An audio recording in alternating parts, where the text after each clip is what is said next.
Roman is going to speak instead. Oh, I'm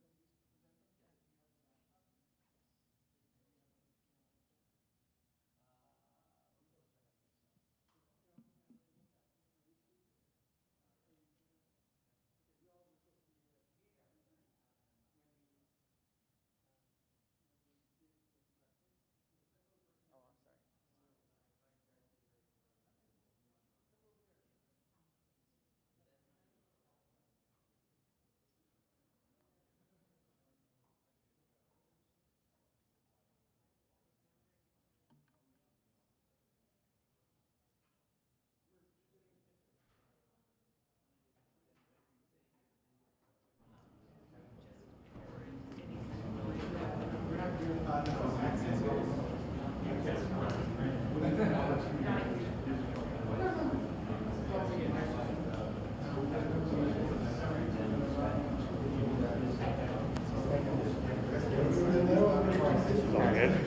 I think so.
Can 10 Alex be changed to Roman? Problems.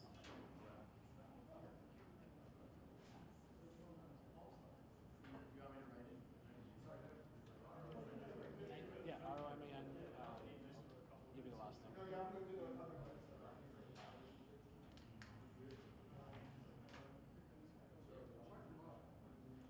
Last name is Giler.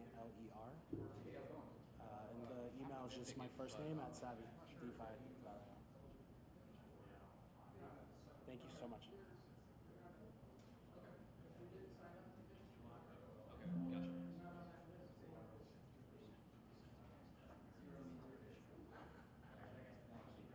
Yeah.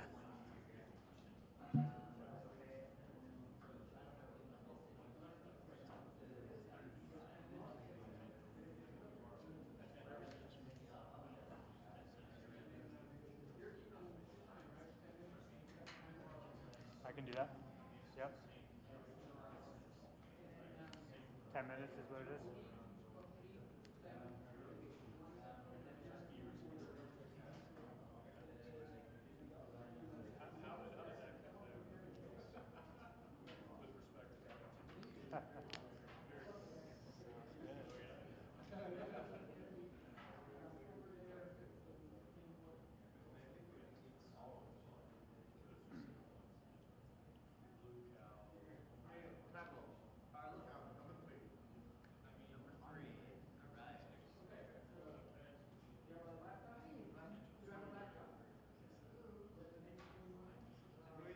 Kenny, the last one, 14. Last one, yeah.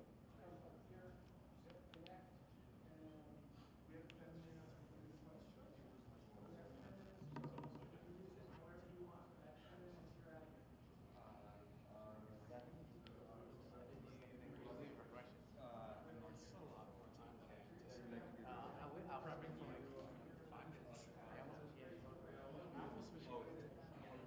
I still think like 3 or 4 minutes. Press question.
need anything else from us, or are we good? As long as you have your laptop ready, your materials are good.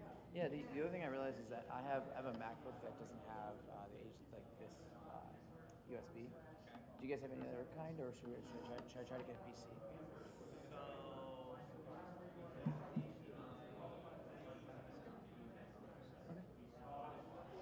I don't have an I don't have a USB on my MacBook. So I could send it to you.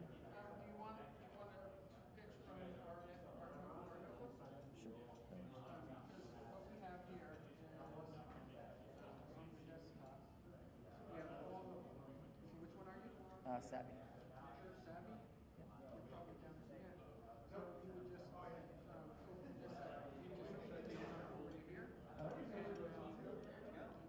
Cool. Oh, because you already have the pitch that comes into it.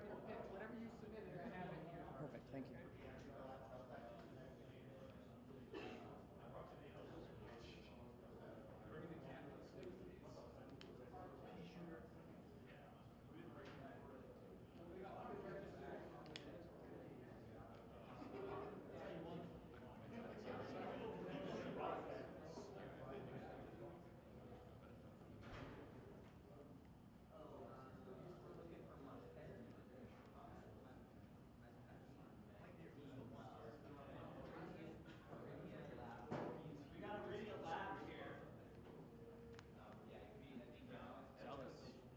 Iridia Labs?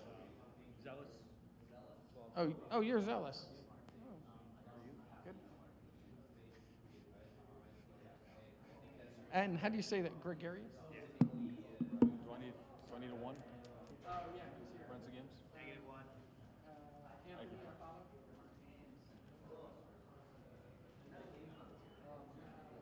Meta Game Hub is here. You got an HDMI? I can plug an HDMI here? We'll try. This is an HDMI. Yes. Do you have HDMI? Oh yeah, but it's USD. So. Oh, you do. To HDMI? Is there a Jamie? Jamie from Caddy. No, okay. Crew 3? Do we have a Crew 3 group here? No? Okay. Oh, Patty? Okay. You're on there. Sweet. Goverland. Do we have a Goverland? What's up, man? How are you? I'm good. I know. It's been a whole, 3 months. Yeah, Goverland. Do we got Goverland here? What about Ethos.io? 10 minutes. Man, I'm used to do 90-second pitches now. Yeah, well, you got lots of time. You got lots of time. Really lay it on. I've never pitched this deck, but this is the first time. I'm used to ETH Denver versions 20 seconds. You gotta tell me.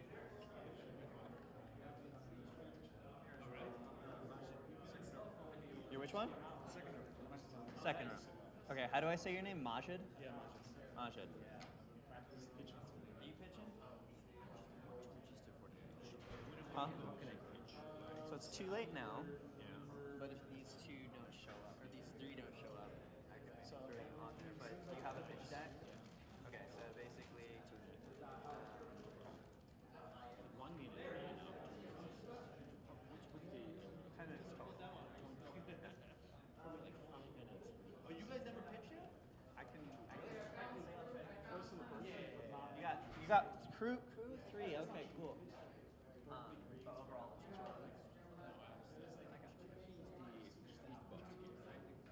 technically, I'm supposed to be the boss here. No, this is the BitAngels. I just got him just last month. Yeah, because I got him. So you work for BitAngels? No, I'm just a city leader. You're gonna get in order. City leader for them, so I don't work for them. We got 2 minutes. 2 minutes. Hey guys, thanks for coming. There's some snacks in the back. Help yourself. Welcome to BitAngels. We have a organized, I say quote, quote, an organized pitch event with people who have pre-registered to pitch, and this is the order.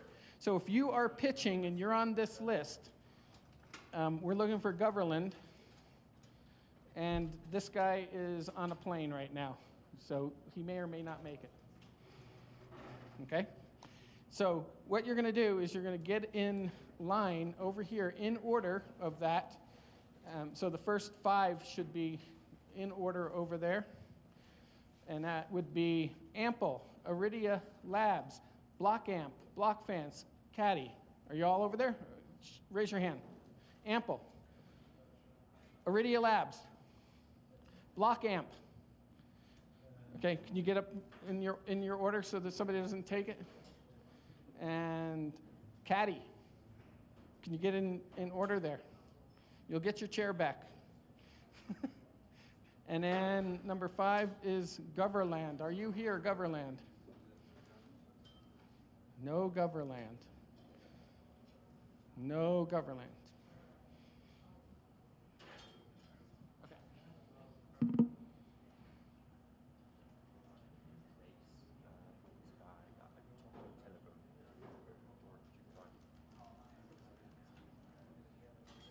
I can't replace anything right now. At the end. We'll see what happens at the end. Okay, now how do you make this the full screen? Box, top right. This one? Like that? All right. Well, introduce us.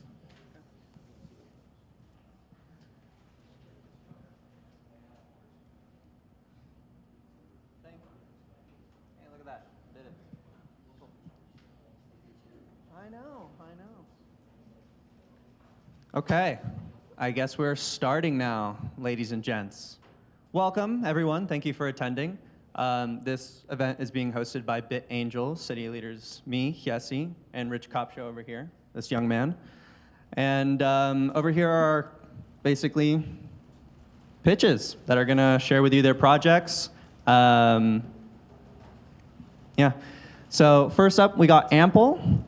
Johnny? Kenny. We got Kenny from Ample.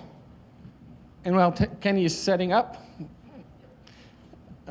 give you a little bit about BitAngels. BitAngels is a angel network that was started by Michael Terpin and Dave Johnston, and it's a network of angel investors that invests in the crypto space, the Web3 space. And what's going to happen with these presentations is they're going to be live streamed today. They're out on the interweb, and then they will be uploaded into our deal desk, and investors from all over the world will have access to these pitches, and they will reach out on a personal level for the ones that they're very interested in. So with that, we're happy to have Ample. Cool. Thanks, Rich. All right, cool. Thank you all for checking this out.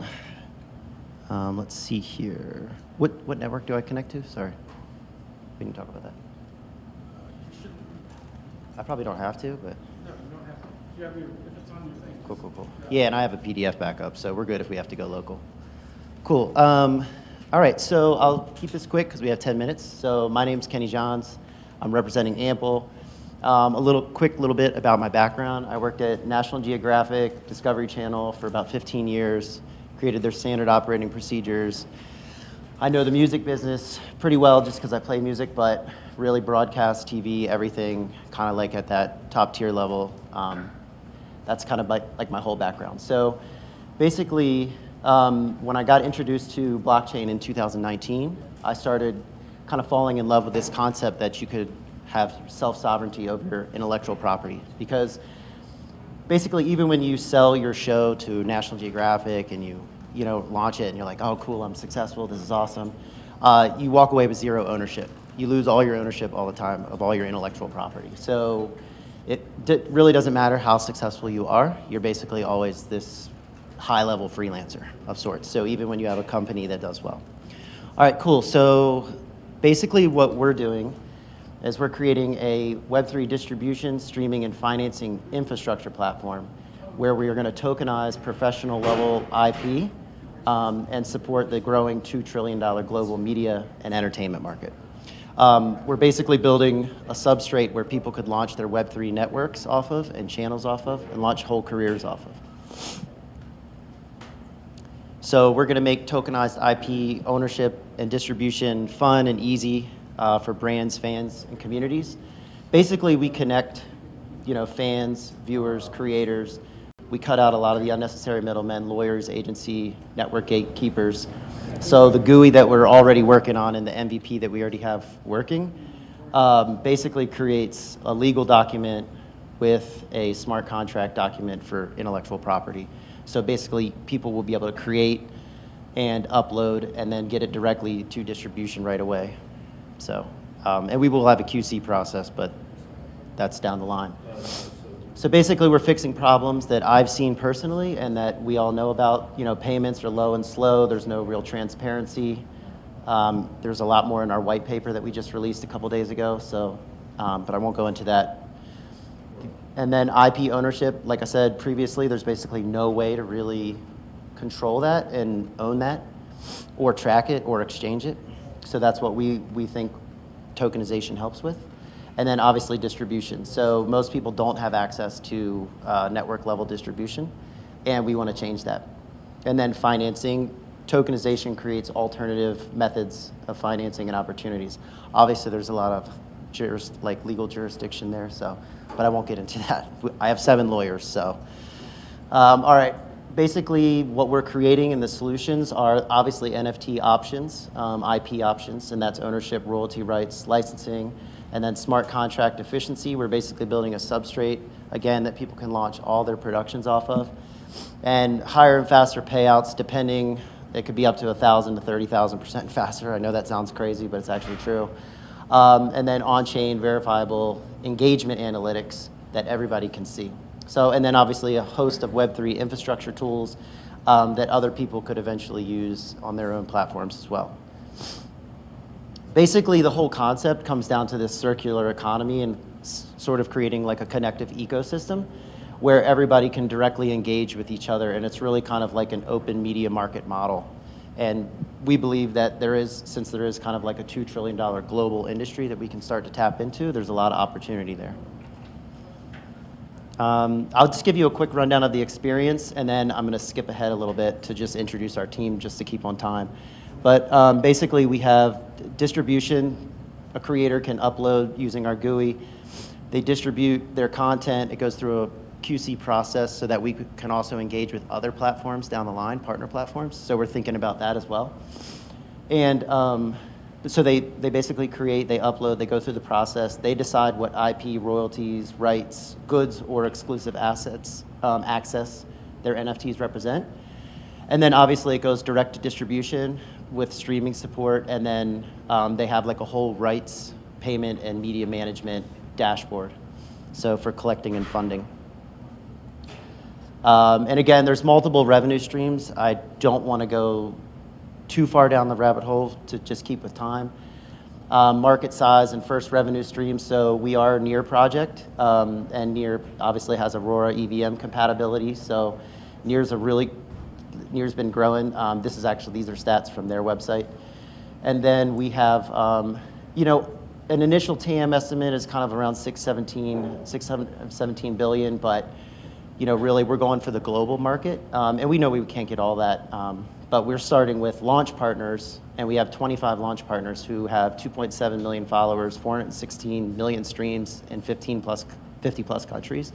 So we're kind of trying to start from more organic content sourcing, creating these, basically we're trying to tap into people's communities and start growing the process organically like that to get our first users. That's a little bit more about our go-to-market strategy, but I got to keep it moving. Basically, so we have kind of like a hybridized setup. So one of our big challenges that we'll have is actually creating Web3 content, and that's why we have the Ample DAO and a whole token ecosystem to support that. Again, we just released our white paper, so there's so much more on that, and I definitely don't have time to get into that. But it's essentially like a two-part system that really works together. This allows for all the technology, this allows for the licensing of the technology, and then Ample DAO basically supports with content, Web3 content. That'll sort of create organic user growth and hopefully some flywheel effects. This is our roadmap. Again, I don't want to get too far down the line because a lot of this is based on funding. And then this is our team. So obviously I gave you a little bit of background about me, but I've had production companies, I've done real estate stuff, but I don't want to sell myself too much here. I'll sell my team that isn't here. So Sheldon is on our team. He still is working with Octopus a little bit, but he's a technical lead for Octopus Network, which I'm sure a lot of you already know. He's got Fortune 500 and all that good experience. Deepak is an engineer at PayPal, and he's building everything with us now. He's built 2 DeFi exchanges, so he's rocking and rolling. Pratt is our head of partnerships. He's kind of like our LA connection, Hollywood connection.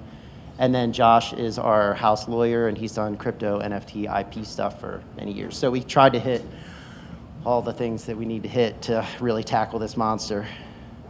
And then we obviously have a lot of vetted advisors. Again, I don't have too much time to go into that.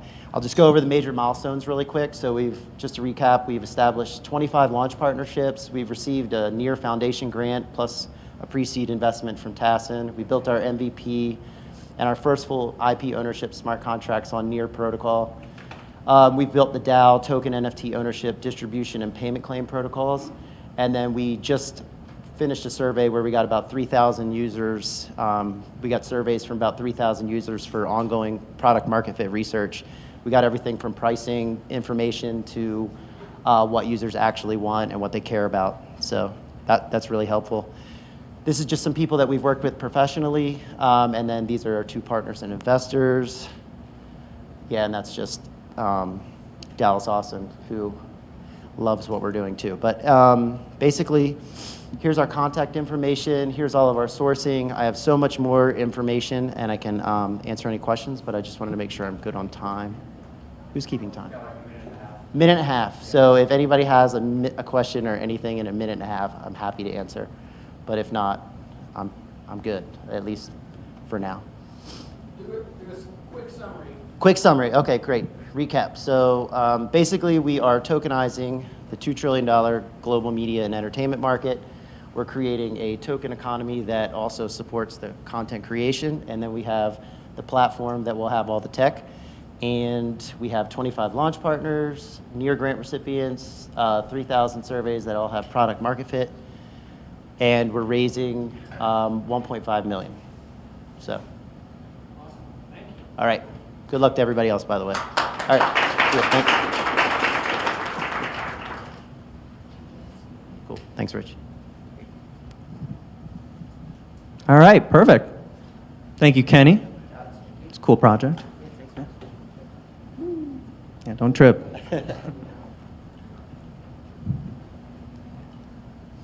All right, next up we have Majed from Iridia Labs. Welcome, Majed. Woo!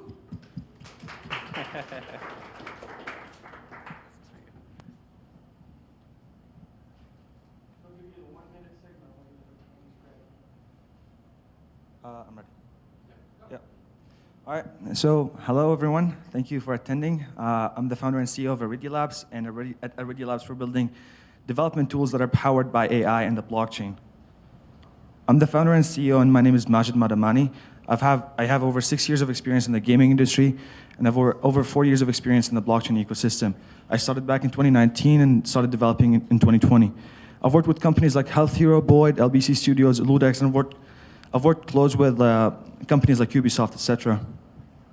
Our mission is essentially to reduce the cost of game development by over 90%.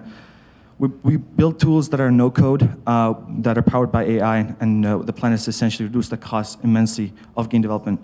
Right now, the entry barrier to game development and a lot of software development tools are very high. We also power those tools by the blockchain, kind of like the Brave browser, where you earn tokens for using Brave. We essentially allow people who use our products to earn tokens, the Iridia token. If you're a developer and you are giving us data through those tools, we give you tokens, and if you're a user using our products, we also give you Aridia tokens. This allows us to scale our AI product, allows us to improve our product, but also allows us to monetize the data that we give to other companies who are building on AI. We believe the future of user experience for large softwares like Photoshop, Premiere Pro, Blender isn't by placing buttons strategically. It's more going to be like AI assistants. So that's why we're building this company. We're starting with the gaming industry because we know that we're familiar with that industry. All the founders are very familiar with the industry. We have over 5 years minimum in that industry. But the tools that we're building can be used in other verticals like the movie industry, a lot of other industries such as Blender, 3D modeling, and a lot more. The problems that we're solving are very clear. Right now, to build a game, it takes a lot of time and efforts. And a lot of times, even if you're building a AAA game like Cyberpunk, for example, you have a really high chance of the game not succeeding. And so if you're able to iterate quickly through the prototyping stage, you're able to increase your chances of having a game that is actually fun. And so with our tools, you're able to iterate more quickly in the prototyping stage. The outcome of every game is very uncertain. The user attention is very low, and people are just getting, their attention span is getting lower and lower. And a lot of indie and small game developers are very limited to resources, not just time, but also money. So the solution that we're building, and I actually have a demo for that, so I'll just demo that first, and then we can get into the actual product. So this demo is built just for MVP purposes. It's not functional. It showcases the power of what a game developer can be doing and how fast it would be to generate like an environment for a game. So you just give it some prompts here, like generating like a land with some grass and some trees, and it will in real time do it. This can be used in a game, but also in the movie industry. If you're trying out different settings, trying out different scenes, you can adjust it in real time. You should be able to customize and let the AI know what your budgets are for each asset, because a lot of the assets going to be purchased. And it's a minute long, but at the end, you should be able to see the final result of the actual map. The plan is to have it like a plug-and-play solution into an engine like Unreal Engine 4 or Unreal Engine 5 or Unity. We're not going to be building our own game engine that other developers would be using. We don't want to limit developers. So that's a quick demo that we have, and that's one of the products that we're building. We're also building other products like an in-game assistant that goes in your game. Again, it's a plug-and-play solution that goes in your game, or the vision for that product is to essentially allow it to be trainable on whatever software, such as Photoshop, Blender, or even softwares like Premiere Pro and so on. We want to make it so that you train it on the software itself, and then you ask it questions like, build me a game, or build me a game system, like a weapon management system that manages ECR 720s, and it will do it for you. For example, in Unity, it will generate the Unity-related files, and will basically generate like a demo file that you can try out as well. That's the second tool that we're building. The third tool that we're building is an in-game assistant that goes in your game, and it's like a tutorial. A lot of games miss the tutorial aspect of games, not only because it's very difficult to actually implement it and make it so that the users don't skip it right away, but also because a lot of users usually just skip them anyways. And then if the other option is to build like the level design in a way where the users are progressively getting better at the game, but that does cost a lot of money, and you need like a large studio to build that. So our solution is like a pop-up that is in your game, that is a chat assistant, where you get to ask it questions and how to interact with the game and about like certain game features in the game itself, and you'll be able to answer those questions. But the AI should be also trained on real game data, so we'll be able to assist you in game in real time as well. So if you get stuck in a certain level or you're not using a game mechanic as often, it will be able to notify you as well. The market for our products are very large. We're starting with the gaming industry, and there's about like 1.5 million users on Unity and 7.5 on Unreal Engine, not only because Unreal Engine is used for both movie and also like game development. It takes a long time to build games, at least for the prototype. It takes usually small studios. Now, I'm not talking about like small prototypes, but usually good games take about 3 to 24 months of prototyping, and that's to get like a very small like prototype out.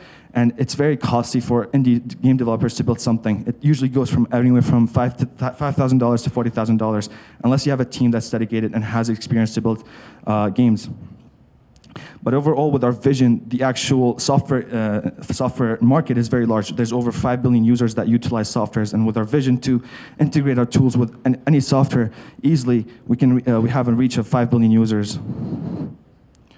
We don't have a lot of traction. We've been building for 8 months, but we have made a few pivots as well. One of the main things, or main achievements that we got was second place at the Octopus Network Accelerator program. We got second place out of 70 projects that we're building on Web3. We also have a mini game that we're building as well to showcase the power of our products called Everlasting. And we did some testing with our community, and we got over 60% retention and over an hour and a half of playtime on day 2 and 1. We have a large community of 11,000 members. Some of them are active, some of them are not. We did like an NFT drop, and that's how we gathered our community. It was free, so it wasn't something massive. I'm going to go over to our pitch deck to go for the last 2 slides or 3 slides. Our ask, we're raising $750,000 at a $4.5 million valuation. And here's our team.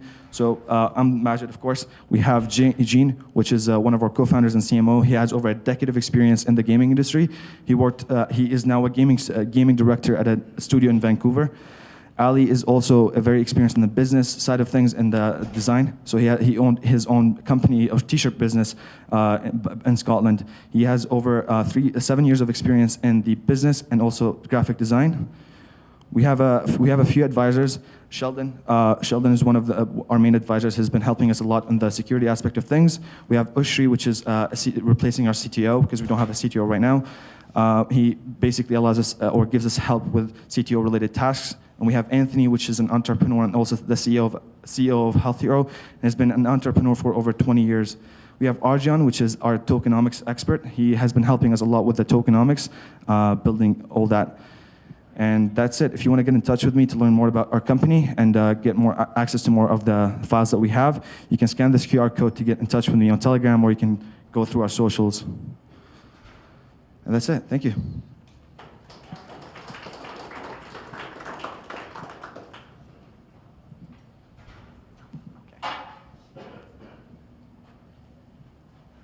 All right, cool. Next up, we have Carlo Del Mistro. Did I say that right?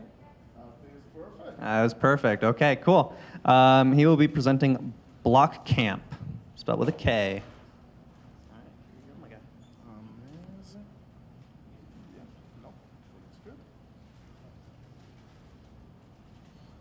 Perfect. Let me just...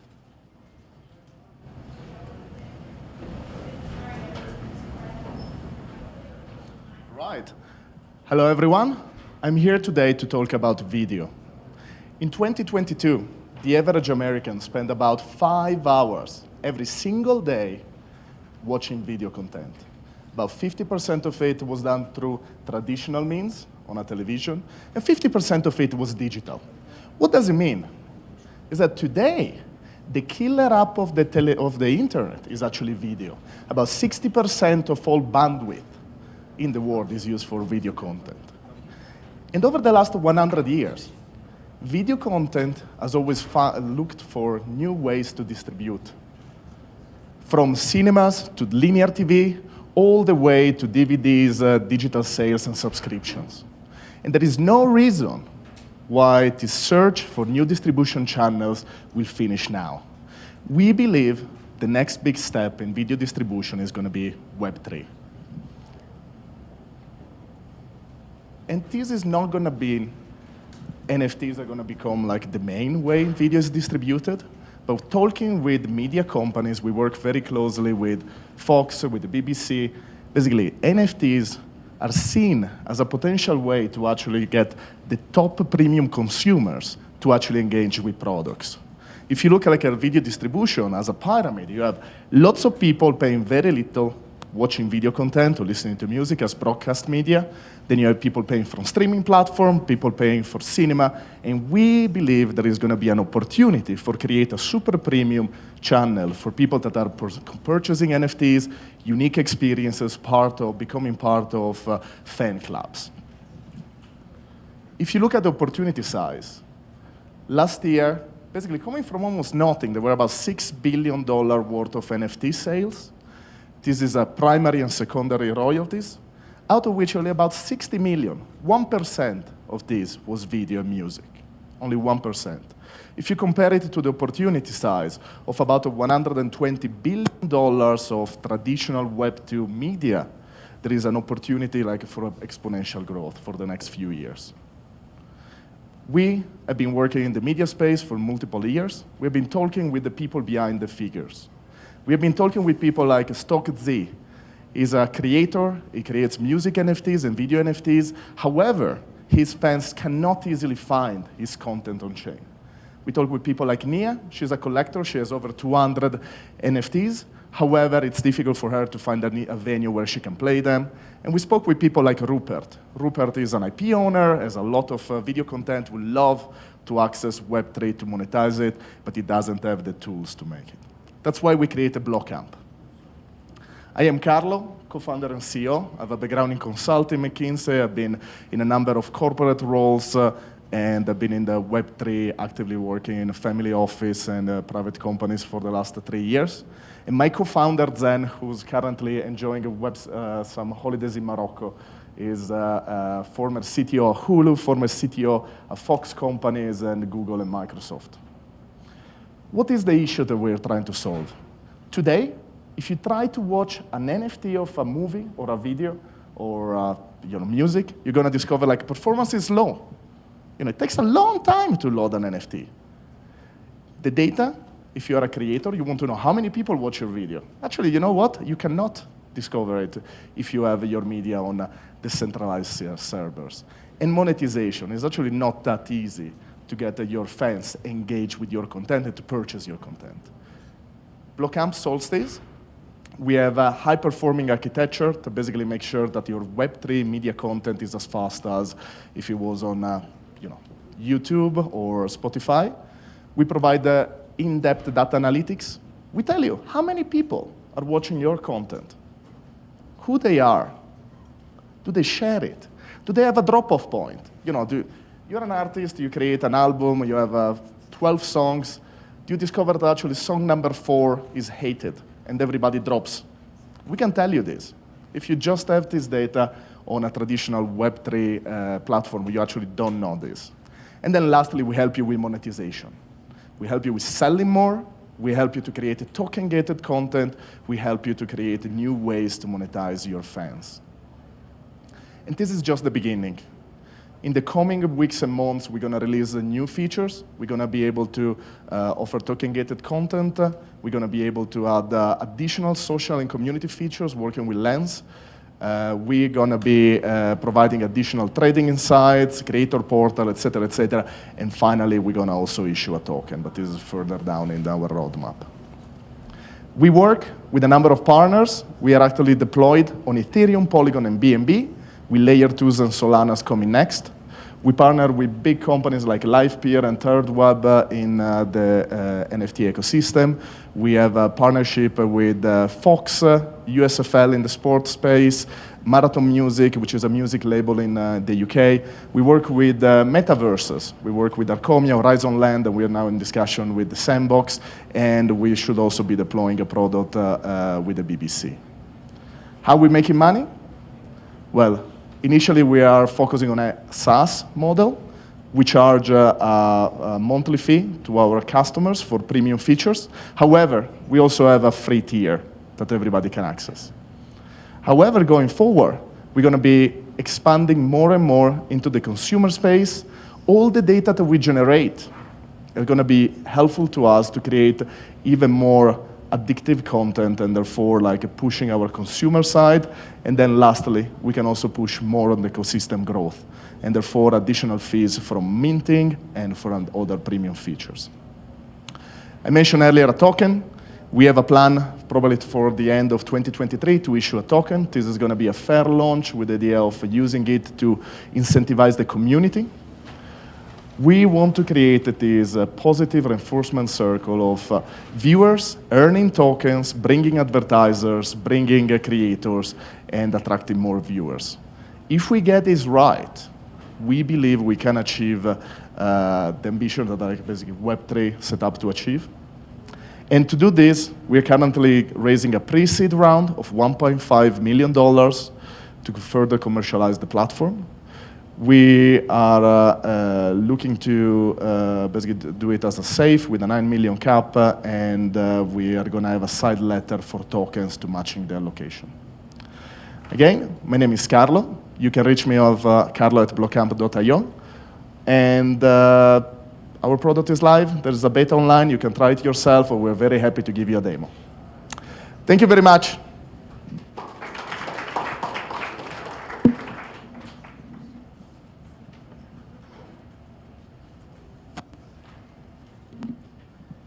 Sweet. All right. Next up, we have Yuval Gov from Block Fence. How's that? Yeah. All right. Perfect. A number of you people were interested in pitching if we had some extra space.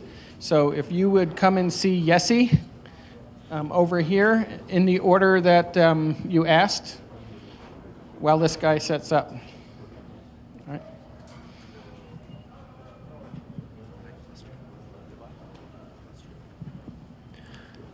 So, hi everyone.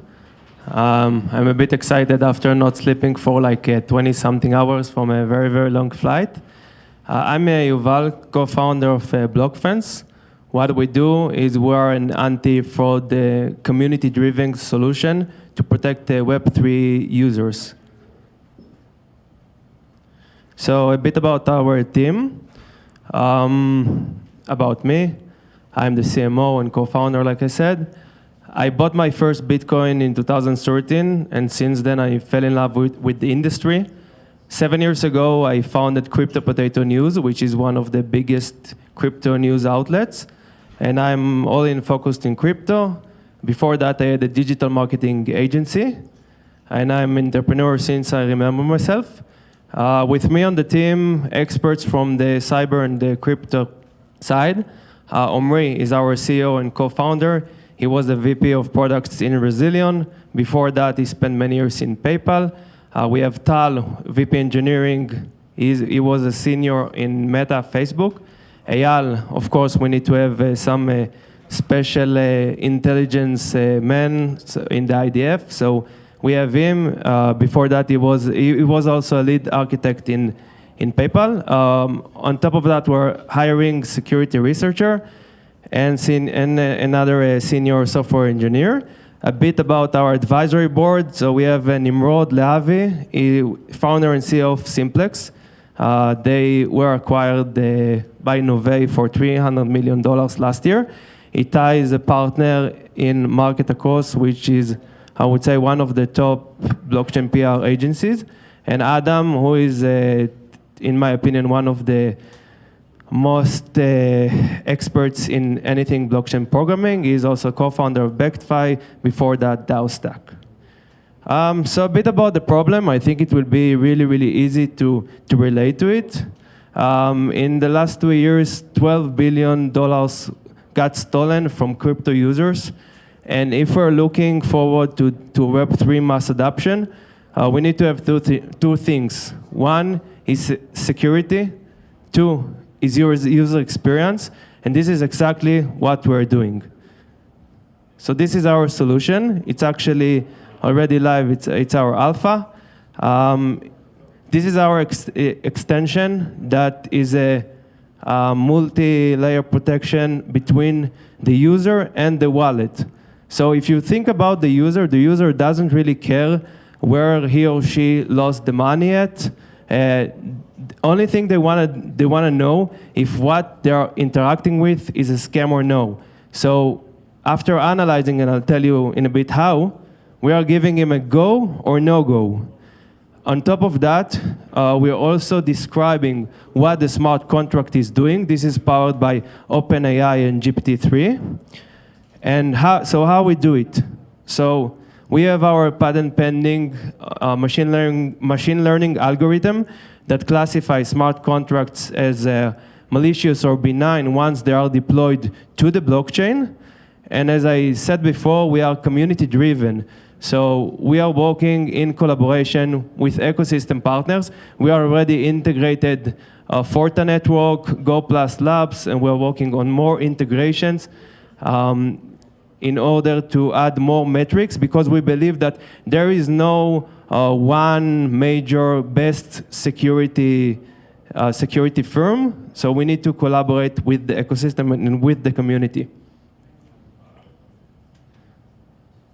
So this is like real case examples that you can see on the top. You can see the ETH Denver scam website that was identified by us. More than 300K were stolen. And we identified it, and then it got reported in Cointelegraph and on other websites. You can also see Aave. You can also look and query any smart contract you like. This is as part of our collaboration. We're working together with the MetaMask team, doing our MetaMask Snap and integrating BlockFence inside MetaMask. So why BlockFence? So first, we have proven security capabilities. Our machine learning algorithm has almost 99% accuracy, and we're working more to improving it. Second is consumer-oriented. While many companies are I would say, look more on the protocol level, we're targeting and we're protecting the user. So this means that we will do anything that will make the user lose less money. And as I said before, I have 10 years knowing this market, looking at the trends. We have more crypto experts, and the thing here is that the market is moving really, really quick, and we don't know where the next scams will come from. But the only thing we know that we need to be very, very quick and agile in order to target them and to integrate them into BlockFence. Third is for the community. We will be always free for the community. You ask where the money from, so we already have design partners, and we are working. Our API is going to be released probably in the next month, and this is how we monetize. We're also an end-to-end solution. So once you install BlockFence, the user doesn't need anything on top of that. We protect it in like phishing level, in the browser level, or of course, as I said, in the blockchain level. And last is Web3 mapping, and this is exactly what I'm showing you here. So on the left side, we have our core IP, which is not open source, but it's our algorithm and our data and our partners' data that we're working to integrate and make it smarter. On the right side, we will work with developers from the community to integrate their analyzers into the open source solution of BlockFence. And by doing so, we are mapping the Web3 ecosystem in a way that we will have data that is not available right now by anyone. Like, for example, how to relate between which URLs belong to which scams. So this is a bit about our current status. So as I said, our alpha is up and live, and you're all welcome to use it and try it out. We have 150 right now downloads, but we just started. The article from Cointelegraph reported about the ETH Denver scam, our GitHub, our roadmap, which is not really updated because we are already supporting Firefox and Brave. We're working right now only on Ethereum.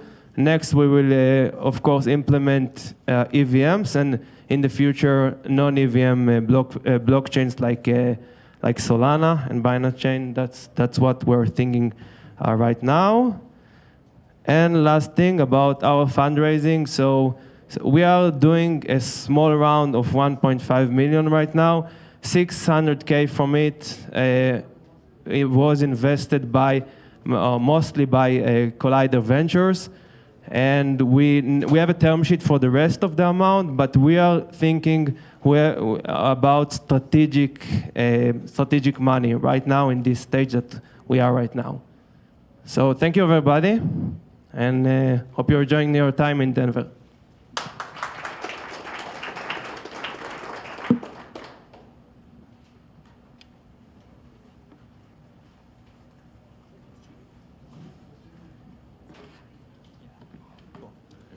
All right, next up we got Jamin Patel. All right, cool, from Caddy. And I'll hand it over to him. All right. For sure.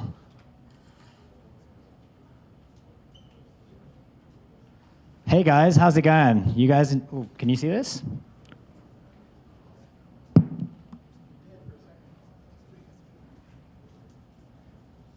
All right, here we go.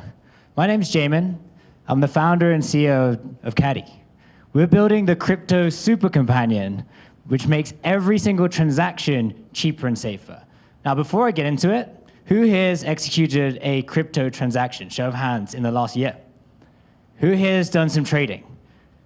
What do you use? MetaMask? Binance, maybe? A whole host of different wallets.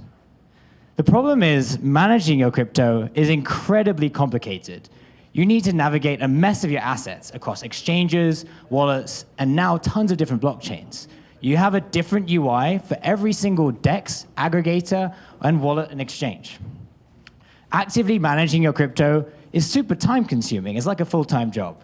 And passively managing it, as we've seen with centralized lenders and FTX, is very risky. There's a lot of uncertainty. In 2022, users lost $3.5 billion in hacks and wasted $2.2 billion in non-optimal trades. This is the problem that we're addressing. Our solution is Caddy. We make managing crypto simple. It's simpler. You can manage all your wallets and exchanges from the same place. It's cheaper. We route you to the best prices in crypto, whether you use centralized exchanges or in DeFi and aggregators too. It's also safer. I really liked what you presented about the transaction scanning. And we're actually going to use APIs like yours to make sure that every transaction is vetted so you don't sign any malicious scams or go on phishing URLs. I'll actually give you a demo of how it works as well. And it's trusted. We saw hacks like 3Commas, where they expose people's API keys, keeping them in centralized databases. We make sure this can't happen. We actually forked MetaMask, took out their controller for seed phrases, and now use it for API keys for exchanges. We're live. We traded over 6 million in volume among close to 1,000 signups. We've got 155 weekly active users. We're backed by Orange DAO, Sailing on VC, Outlier Ventures, and New Order. I'll actually show you a demo of the platform. Who's ready for some live trading? So here we're on Uniswap. Can you guys see this? We're on Polygon, so we're actually live on both Ethereum and Polygon. We're going to swap some Matic token to 1inch. I can see a 1inch t-shirt in here as well. So let's swap about 50 Matic tokens to 1inch. And what Caddy will do, right, we're a Chrome extension which intercepts your trades. We're between the dApps like Uniswap and the wallets like MetaMask. So here, we see Caddy pop up instead of MetaMask. And now we look for better prices than you were going to execute on Uniswap. So after it searches all the liquidity you can possibly get in crypto, here it's saying you could actually buy more 1inch tokens if you execute through OpenOcean rather than what we're executing on Uniswap. And that's going to save you 0.26 on this transaction. If you were going to trade on Matcha, you'd be saving 0.06%. Now, it changes all the time. You know, there's so many different places, and we allow you to trade on Binance, Kraken, and KuCoin as well. So let's execute this transaction. Now MetaMask pops up, and now you can execute a trade and save money on every single one. And that will get processed, and it'll be written to the block. So yeah, just for the sake of time, I'll move on to transaction scanning. So if you're on a fake website, so this is Uniswap, the real website. Now this is Uniswap, a fake website. Caddy will pop up, and it will tell you that there's a phishing warning. We're using APIs. We actually aggregate lots of different security providers to ensure this as well. So we're building the Crypto Super app, which allows you on every single transaction to save money. And that transaction's just gone through. We can see it on the block. So here in Polygon Scan, we've actually executed the transaction. It got changed from Uniswap to OpenOcean, and you just save money on every trade. Going back to the presentation. Crypto is obviously a huge market. You know, the amount of trading gone on, 22 trillion in 1 year. Retail volumes are around 30% of that, 6.6 trillion. If we capture fees of 0.04%, which is the market rate, we could expect to earn 2.65 billion. And now's the perfect time to be doing it. We used to think of wallets as cold storage. Now we actually have dApps. You can use things like Uniswap. There's so many cool things, games, and DeFi, NFTs. The uses of hot wallets are growing. And now self-custody, that's a prevailing theme as trust in centralized exchanges and centralized platforms is diminishing. How are we going to make money? Well, taking money on every trade, we'll have different partners which give us a fiat on-ramp integration. We can take 1% on every transaction. We can take from the trading side itself. So Binance will give us revenue share at no extra cost to the user. And we're integrating our own fee mechanisms into all of the decentralized providers as well. We'll have a freemium model as well. So for the pro tier, you'll get advanced trading features like dollar cost averaging, TWAP orders, rebalancing. And isn't tax such a nightmare as well? For $100 a year, we'll have a tax reporting add-on. So in one click, for your jurisdiction, the chains you're set up on, and everything that you've been doing in crypto, you can generate a report. What's our go-to-market? Well, we're here out in Denver making some noise. We've got a lot of content marketing, SEO, and we're plugging into DeFi communities. So the degens who are trading a lot, and we're producing educational content on security, DeFi, markets. We'll have co-marketing partnerships. We're doing a lot of AMAs, going on Twitter Spaces with all of our partners in CeFi and DeFi. And we'll be sponsored on Twitter, YouTube, Telegram, Discord, blogs, and podcasts as well. We will have a trading competition when we've found product market fit, as well as a referral bonus as well. It's a pretty competitive space, crypto trading. There's a lot of different applications. Mast Network is very interesting. They're a decentralization Web3 wrapper for Web2 services. They don't really focus on trading, however. Zappa, Dbank, Zerion, these are great for tracking your portfolio on many different platforms. Yet they do take a large fee whenever you're swapping. 3Commas, Shrimpy, Zignally, and CryptoHopper, they're great centralized platforms for algo trading. Yet you have to give your API permissions to them, which in the case of 3Commas can be hacked and you can lose all of your money. Unison, Katana, and OpenOcean, they're great for aggregating different liquidity, but ultimately they provide a price and we use their price too. Coinstats and Delta, they're great mobile experiences, yet they completely miss out on trading in DeFi. We've got a lot planned on the roadmap. So we've just released our optimal order routing. It's almost like a honey-style UX, and feel free to test it out. We've got scam prevention, which has just come out, and we'll actually be shipping the next version, which is simulating your transaction in plain English and visually so that you can make sure all the assets that are going through in that transaction is expected. And that's going to be coming out at the end of the week. We've worked on some automations, which will be coming out later this year, and we'll have the tax reporting add-on ready for 2024. We do intend to build a mobile app and have an intelligent newsfeed such that you get only the market-moving information that you want delivered straight to your phone. We'll integrate with NFTs, and we'll also open source a Chrome extension as well. We want Caddy to be the crypto super companion for millions of users. So who's the team? Who's building this? Well, I'm Jamin. I'm a published researcher from Imperial College in USC. I used to be a quant in Citibank, and for the last few years, I've been algo trading in crypto. We've got Sujin, he works at Mudrix. He's an amazing engineer. And we've got another back-end engineer who's onboarding who used to work as a quant as well.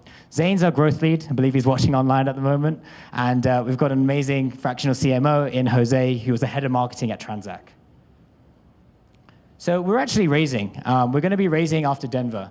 And we did raise a pre-seed round previously from angel investors and the few VCs we mentioned there.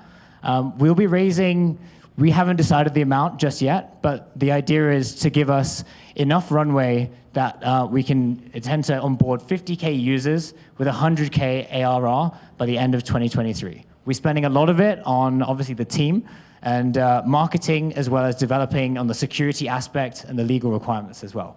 So thank you so much for listening. I hope you have a great ETH Denver. If you want to stay up to date, then feel free to go to Twitter, give us a follow, and you can sign up for a wait list right here. Sweet, awesome. Grab this now, ladies and gents. And then before we announce our next one, do we have Goverland here? Is there a Goverland? Now's your time. No? All right, cool. Well then, help me in welcoming Crew 3 and Mateus. Matisse. Yeah, that's good. That's good. Thank you very much. Hi, everyone. I'm Matisse. I'm the CEO of Cruise3, and we are helping Web3 companies to engage, analyze, and scale their community by building a community engagement platform. So I built this with Louis and Frederica that I met at 42 Programming School. It's the best programming school in Europe. Louis was the fastest coder in our school, and we were not far behind with Frederica. Frederica is the top maker of the year 2021 on Product Hunt, and I grew multiple Web3 communities to 30K members. I'm in crypto for a while. And yeah, we have been working together and realized that every company in the world is becoming community-led. Like, companies understood that community scale infrastructure, resources, businesses, and presence in ways that not traditional channels can't. And Web3 is leading the community-led revolution. Growth, marketing, operation, products, all those tasks can be executed by the community, especially with the generative AI era. But the problem is that community engagement is really hard to scale. And we faced it while working on a blockchain game, and that's why we created Cruise3. So Cruise3 is a platform where there is engagement tools and analytics, and they fuel each other to form a powerful community flywheel. So to make a parallel with Twitter and Discord, Twitter is a place where the community reads, Discord is a place where the community chats, and Cruise3 is the place where the community acts. So how it is working exactly? So first, we build this engagement tools. It's a gamified task management system where people execute quests and can create quests for others.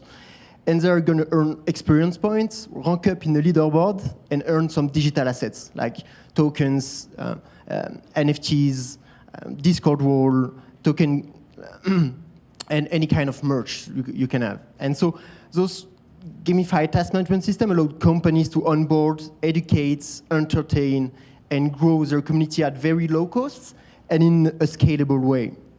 And then you have analytics about what is working and not working inside your community, on which channels are my users converting to on my goals, and do I have some whales or influencer in my community? So you can leverage those people efficiently and personalize the experience based on those data.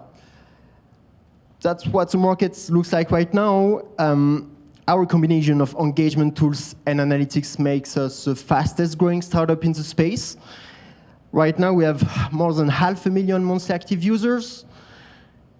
1,500 monthly active communities are using the products, and it's growing at 40% month over month. Out of this is pure organic. It's like 100% product-led growth. And it's already addressing many use cases like infrastructure and protocols like zk-sync, Immutable X, DYDX, Zeta Chain. They are all using Cruise3. DeFi protocols like Quasar or Zerion wallets as well. Fuji Finance as well. There's even some users here, so that's good. That's good to know. Gaming companies and even like Web2 companies entering Web3, like LVMH, PMU, or Renault. So the goal is not to make huge revenue right now. Fuji Finance, you're probably using it for free. The engagement tools are completely free, and that's what is driving our viral growth. But we want to have valuable feedback from people that pay. So we want to build a good analytics product, and that's why we charge the analytics. We tried it on 10 people, converted 90% of them, so we have 9 paying customers for 10K MR. And there is dozens of ways to monetize a fast-growing network like this. This is only the beginning, and the goal is to build a great product, not to make huge MRR right now. The cost of acquisition is $0. In the pipe, we have Ledger, Sandbox, Polygon, but also Web2 company entering Web3, like L'Oreal or Westfield. And yeah, for the vision of Cruise3 right now, it's a pretty simple product, but it's only the beginning. What we want to build is the action layer for communities. Like, nothing is happening in Discord, nothing is happening on Twitter. It's time that stuff happen on Cruise3. And we are focusing on community-driven engagement. So anyone can create anything for other people. And as a community manager, you don't do anything. You're just like a pilot in your cockpit looking at your community growing. And the goal is to empower people, like shift them from visitor to contributor to quest creator to squad leads, to strategists that take decisions. So we want to empower people, not just people that click to validate some stuff. And then on the longer term, it's a play of data and automation. Like as a Web3 company, you're gonna come on Crew3 and you're gonna tell us what is your goal, like selling digital assets or driving users into your game. And we're gonna suggest you the best flow of actions executed by the most adapted persona inside your community to reach your goal. And along the way, we keep building the biggest Web3 community hub in the world. Like on one side, Crew3 is a network of creatives, builders, and fans. And on the other side, Crew3 is a network of the most successful company in Web3, in DeFi, art, collectibles, gaming, metaverse. And we want to be able to navigate through that networks through personalized feeds.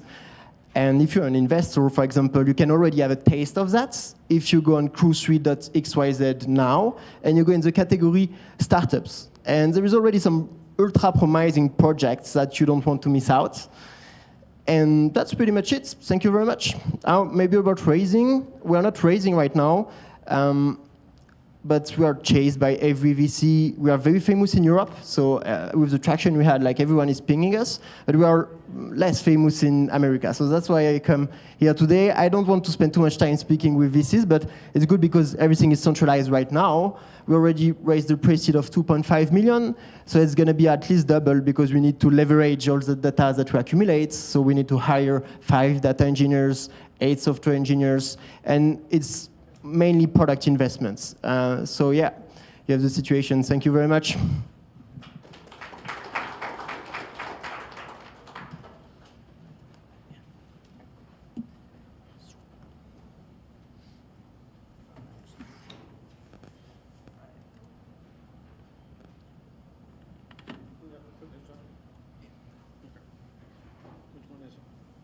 All right, next up, we have Meta Games Hub, Nicholas Weber, while we get ready here. All right, you good? And then just make sure you hold it closer. Otherwise,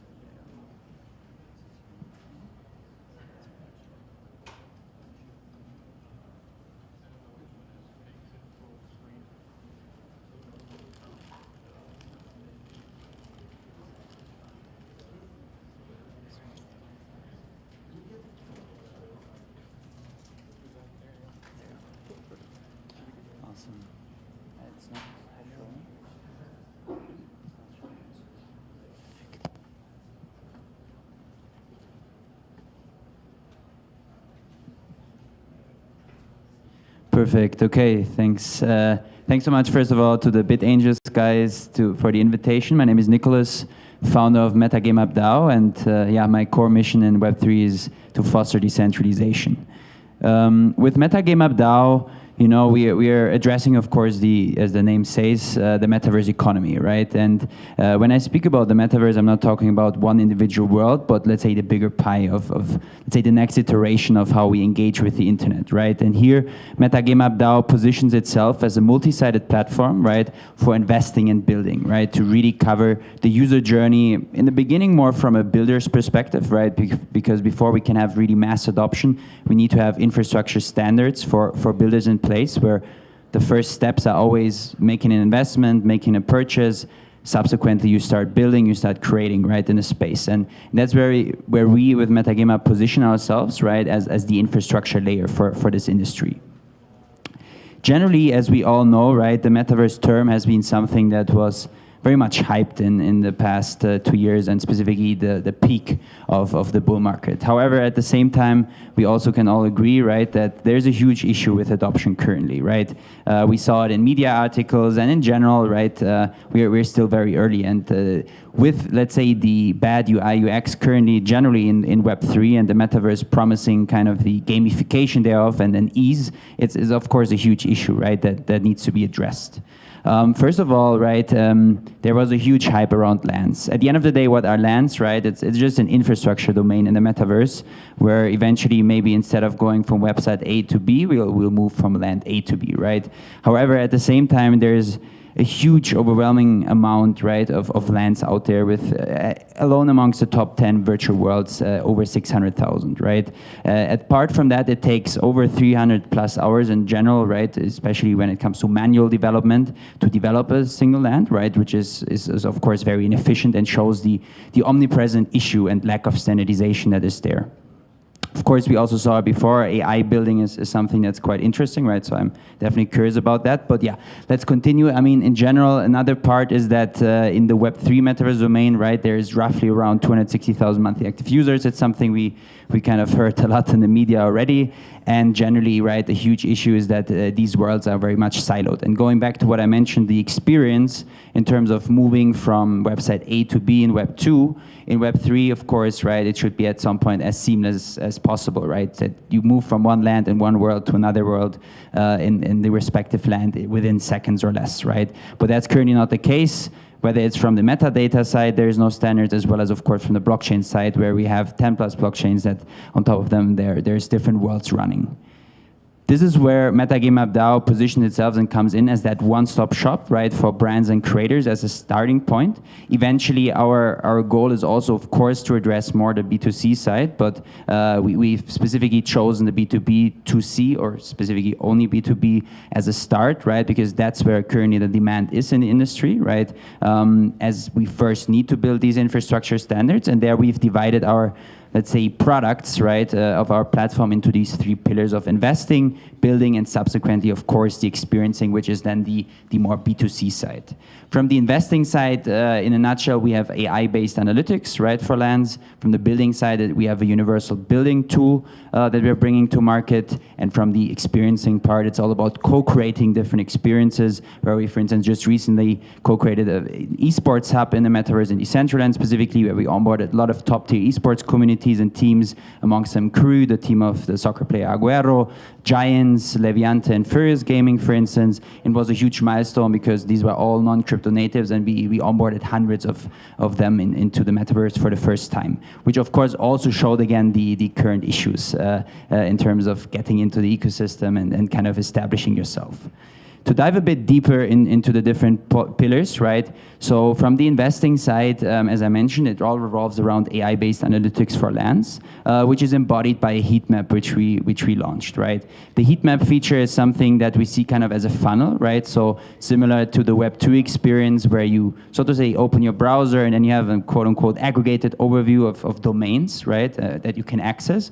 The heat map kind of fills that purpose with the complementary analytics. On top of that, we also leverage the data, of course, where we conduct integrations into marketplaces via APIs. We are also running a chaining node, actually, to provide on-chain data, but that's also something that kind of more along the way will become relevant. At this moment, it serves as an entry point, an aggregation of the different worlds. The second pillar of building, right, revolves specifically around the plug-and-play building experience for creators, right? Where currently often you have to be a developer to be able to build something in these different worlds, right? And there we actually launched, in the first step, focusing on Decentraland, our universal scene editor, right? Where the second version of it will be launched in around 4 months, which will also include Sandbox and Sonium Space. And subsequently, of course, we are generally integrating different other worlds, right? A bit more on a demand base. Why did we start with Decentraland? That's where currently you by far have probably the most development flexibility, right? And you can actually make proper Web3 integrations. There's a lot of shortcomings as well, of course, as we all know, but still, you know, in terms of proper Web3 integration, it's by far the most advanced compared to other worlds, right? Apart from that, more from the B2B side, we also create different retentive experiences that we then, and standards, right, that we plug into this builder and on a gradual basis. So you will not even have to be able to just build with it, right? But you can just kind of grab, kind of like an, I don't know, Amazon type of experience, right? That's what we envision, at least, where you as a business, for instance, can kind of just grab and plug and play your different headquarters, community hubs, e-commerce shops, and more in these different worlds.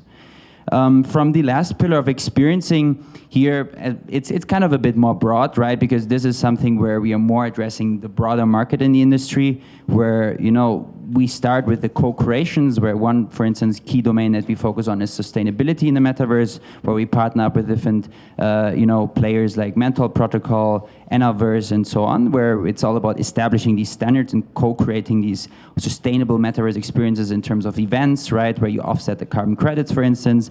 Then we also are launching soon an avatar module that is connected with a loyalty point system, addressing kind of that omnipresent issue of retentiveness, and we generally co-create different experiences and also phygital experiences. For instance, for DEF CON in Bogota, we had one of the largest events there, Meta Party Hub, where we had around 1,500 people. Maybe there's someone here that attended, right? So it's really a bit more about the community building of Meta Game Hub as a platform. In general, right, in terms of products that we have launched so far, we launched Evaluation Interface V1 about 1 year ago. We launched a Chainlink Oracle. We did an integration in the Open Ocean Protocols marketplace with our data sets. We launched DCL Edit as the first version of our basically editor. And now actually, just 2 weeks ago, we launched V2. And we also launched our DAO portfolio, which again, more addresses the experience pillar. Then in terms of traction, right, on our AI-based analytics, we have above 150,000 monthly active requests. We have over 1,000 developers already utilizing our platform in Decentraland. We have over 10,000 community members across all channels, and we are generating roughly around 50,000 in monthly revenue consistently at a burn rate of around 35,000. Then, in general, where do we position ourselves, right? Kind of in the middle between Web3, the creator economy, and gaming, right? Kind of as a bridge, as a neutral party, right? Connecting the traditional space as well as the Web3 ecosystem. We have a diverse team, right? With over 40 plus core contributors spread all across the world, with over 5 hubs, right? In different locations, primarily Germany, Colombia, Argentina, and South Korea. And we generally collaborate also a lot with universities to onboard young talent into the space, right? And really foster the adoption. Because at the end of the day, how did many Web2 social projects evolve and scale, right? It was through universities, and I think that's something that sometimes is a bit forgotten in the Web3 space. Apart from that, we also have a team of dedicated advisors from top-tier projects like Manan from Ocean, Sebastian from The Sandbox, Hamza, the head of DeFi at Polygon, a couple of VCs like Sagar and Holger, right? And also some Hollywood guys and entertainment people like Nova. So we generally position ourselves quite broadly in the space and really want to push the adoption with these multiplicators forward. Then we generally have a large ecosystem of partners, right? As you've probably seen already before, Decentraland and Sandbox, for instance. Chainlink is one of the partners. Fitchin, that's our access to the esports ecosystem. Polygon, of course, but also then more from the traditional space where we partnered up with AWS, EY, PwC, Sports5, and others, right? To really position ourselves in the intersection between these two worlds. Then in terms of funding, so we started with a 1.6 million community fundraise actually from family and friends. We then conducted a more strategic OTC round of 450,000 additionally, where we onboarded, for instance, amongst others, Polygon, Ocean, Brink, X Ventures, as well as the Blockchain Founders Group, and we received already above 280,000 in grants from primarily Decentraland and Ocean DAO. Now, what lies ahead, right? So as you've probably seen so far, we focused more in the last 12 months on single demand-based applications, right? And where we have now generated attraction for it.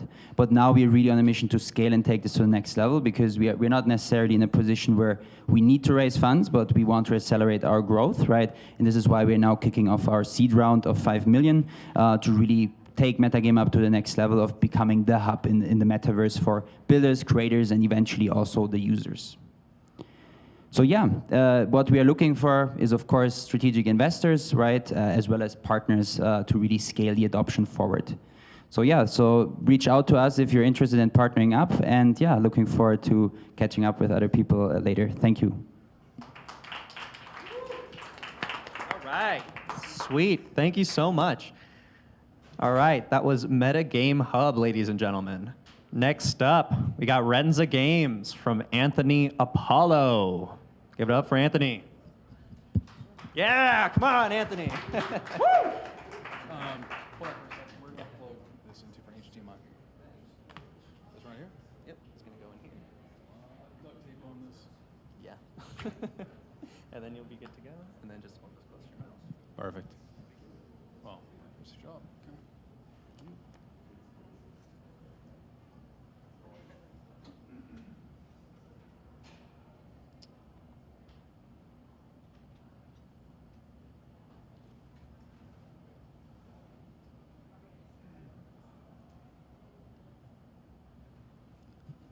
I don't see how to make this full screen, so we're just gonna make this as big as we can. And, sounds good. And then, Rich, we're good to go. Cool. Good morning, everybody. My name is Anthony Apollo. I am the co-founder and CEO of Rensa Games. Thank you for having me. With Rensa Games, we are empowering the world's 3 billion gamers to create their own games. That's right. More than 1 in every 3 people on planet Earth plays video games. That's everyone from your hardcore Call of Duty player to your grandma playing Candy Crush on her cell phone. But regardless of the scale and scope of those games, the same questions are always going to rear their head. How do you fund it? How do you build it? And how do you distribute it? There's a bit of a fractured marketplace to do all of those things. So with Rensa Games, we want to put those in one place.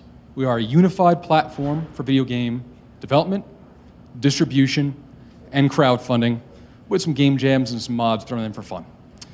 Now, as you can see, there's a lot of very large incumbents doing these things already, but they all kind of have their own domain. We've taken a look at all of these things from first principles, and we feel that there's a way with a proprietary infrastructure of smart contracts and tokens to kind of wrap it all in one place. But even if you are an expert in any one of these dimensions, building video games is still very, very hard. A lot goes into it. So if you are going to build a game, there's a lot of steps along the way. What engine are you using? What physics are you using?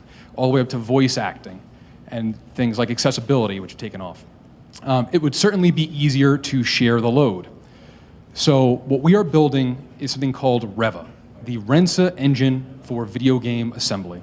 I could rattle off a couple bullet points for you here, but net what we're looking to do is build something that looks like Minecraft, something that's focused on user-generated content, and that could be anything from a 3D object of a tree all the way to a physics engine, and put a tokenized asset license behind it that governs how users can utilize your content and automate the payments for you to receive funding when someone does use your content, whether that's the person licensing it or whether that's the end user buying a game that has your stuff in it.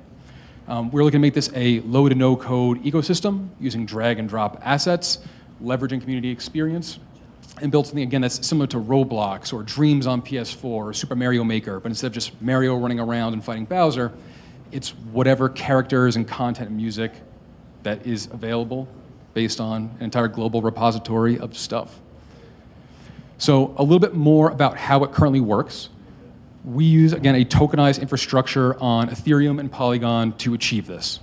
So if a creator uploads a game to our platform, what they can do on that kind of process is specify the public wallet addresses of any of the members of their team, so collaborators and co-creators, as well as a revenue share or royalty that person would be due. That game gets uploaded to our platform. We create what's called a game owner token that lives with the person who deployed it. And then we host game license tokens in our marketplace. Rich will come along and buy a game license token for Anthony's game. I will get paid directly to my digital wallet. All of my collaborators will get paid directly to their digital wallets. Everyone's happy. This happens in real time. It happens totally transparently. That is a stark contrast to how it works now, which is the same royalty problem everyone's already heard of. Musicians getting stiffed, you're waiting for a check to show up, you don't know when it's coming from, you don't know how much it's gonna be. The same thing happens with all the large gaming stores. You know, if you don't sell more than $100 of content, you're not getting paid this month. And then when you do, it goes to one account, and then you gotta split it up amongst your whole team. We solve all of that, and it's already done.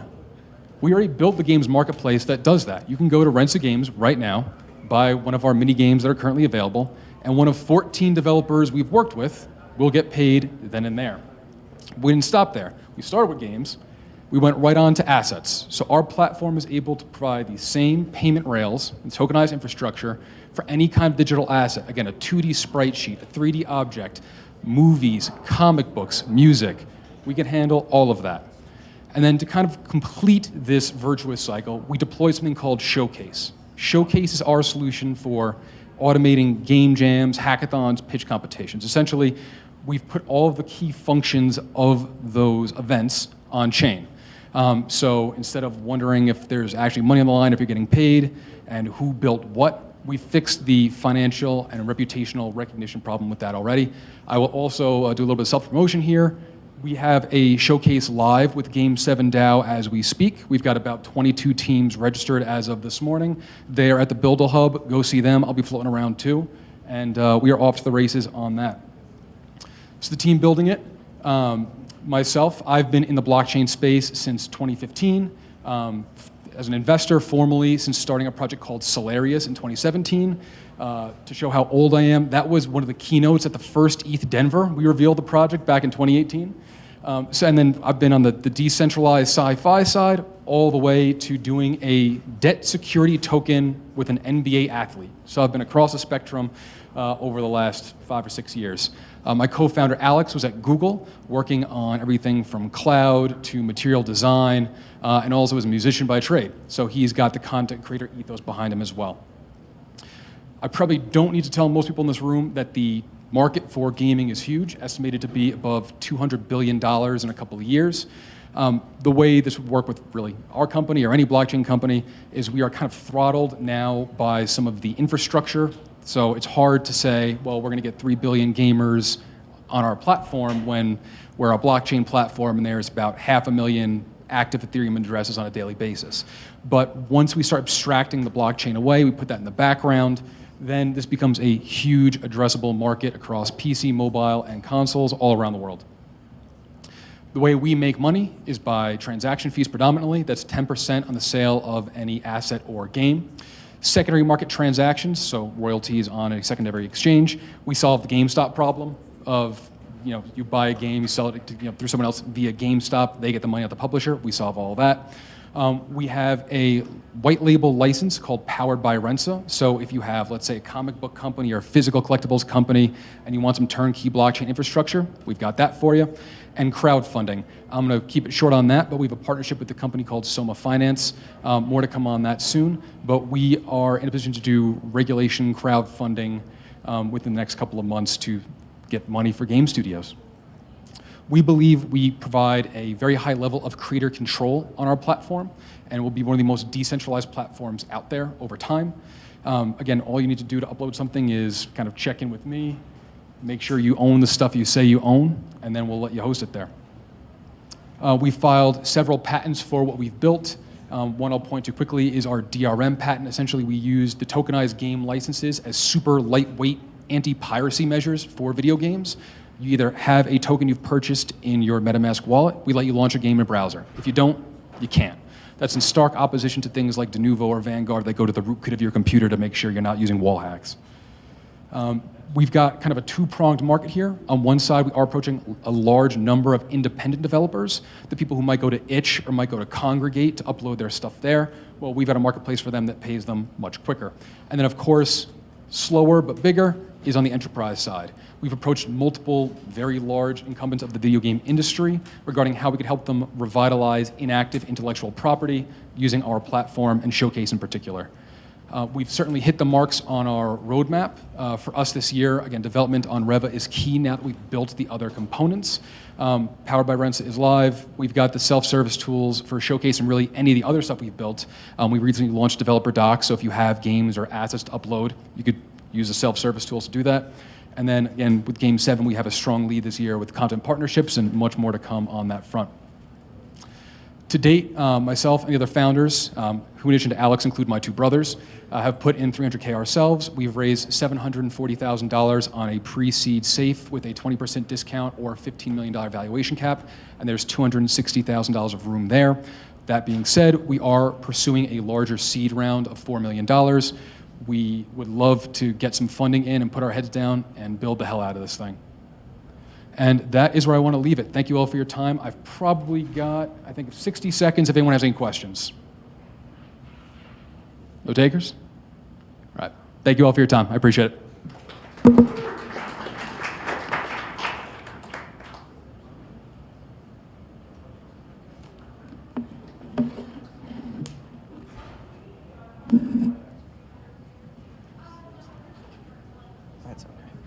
All right, next up, we got Roman from Savvy DeFi. Let's give it up for Roman.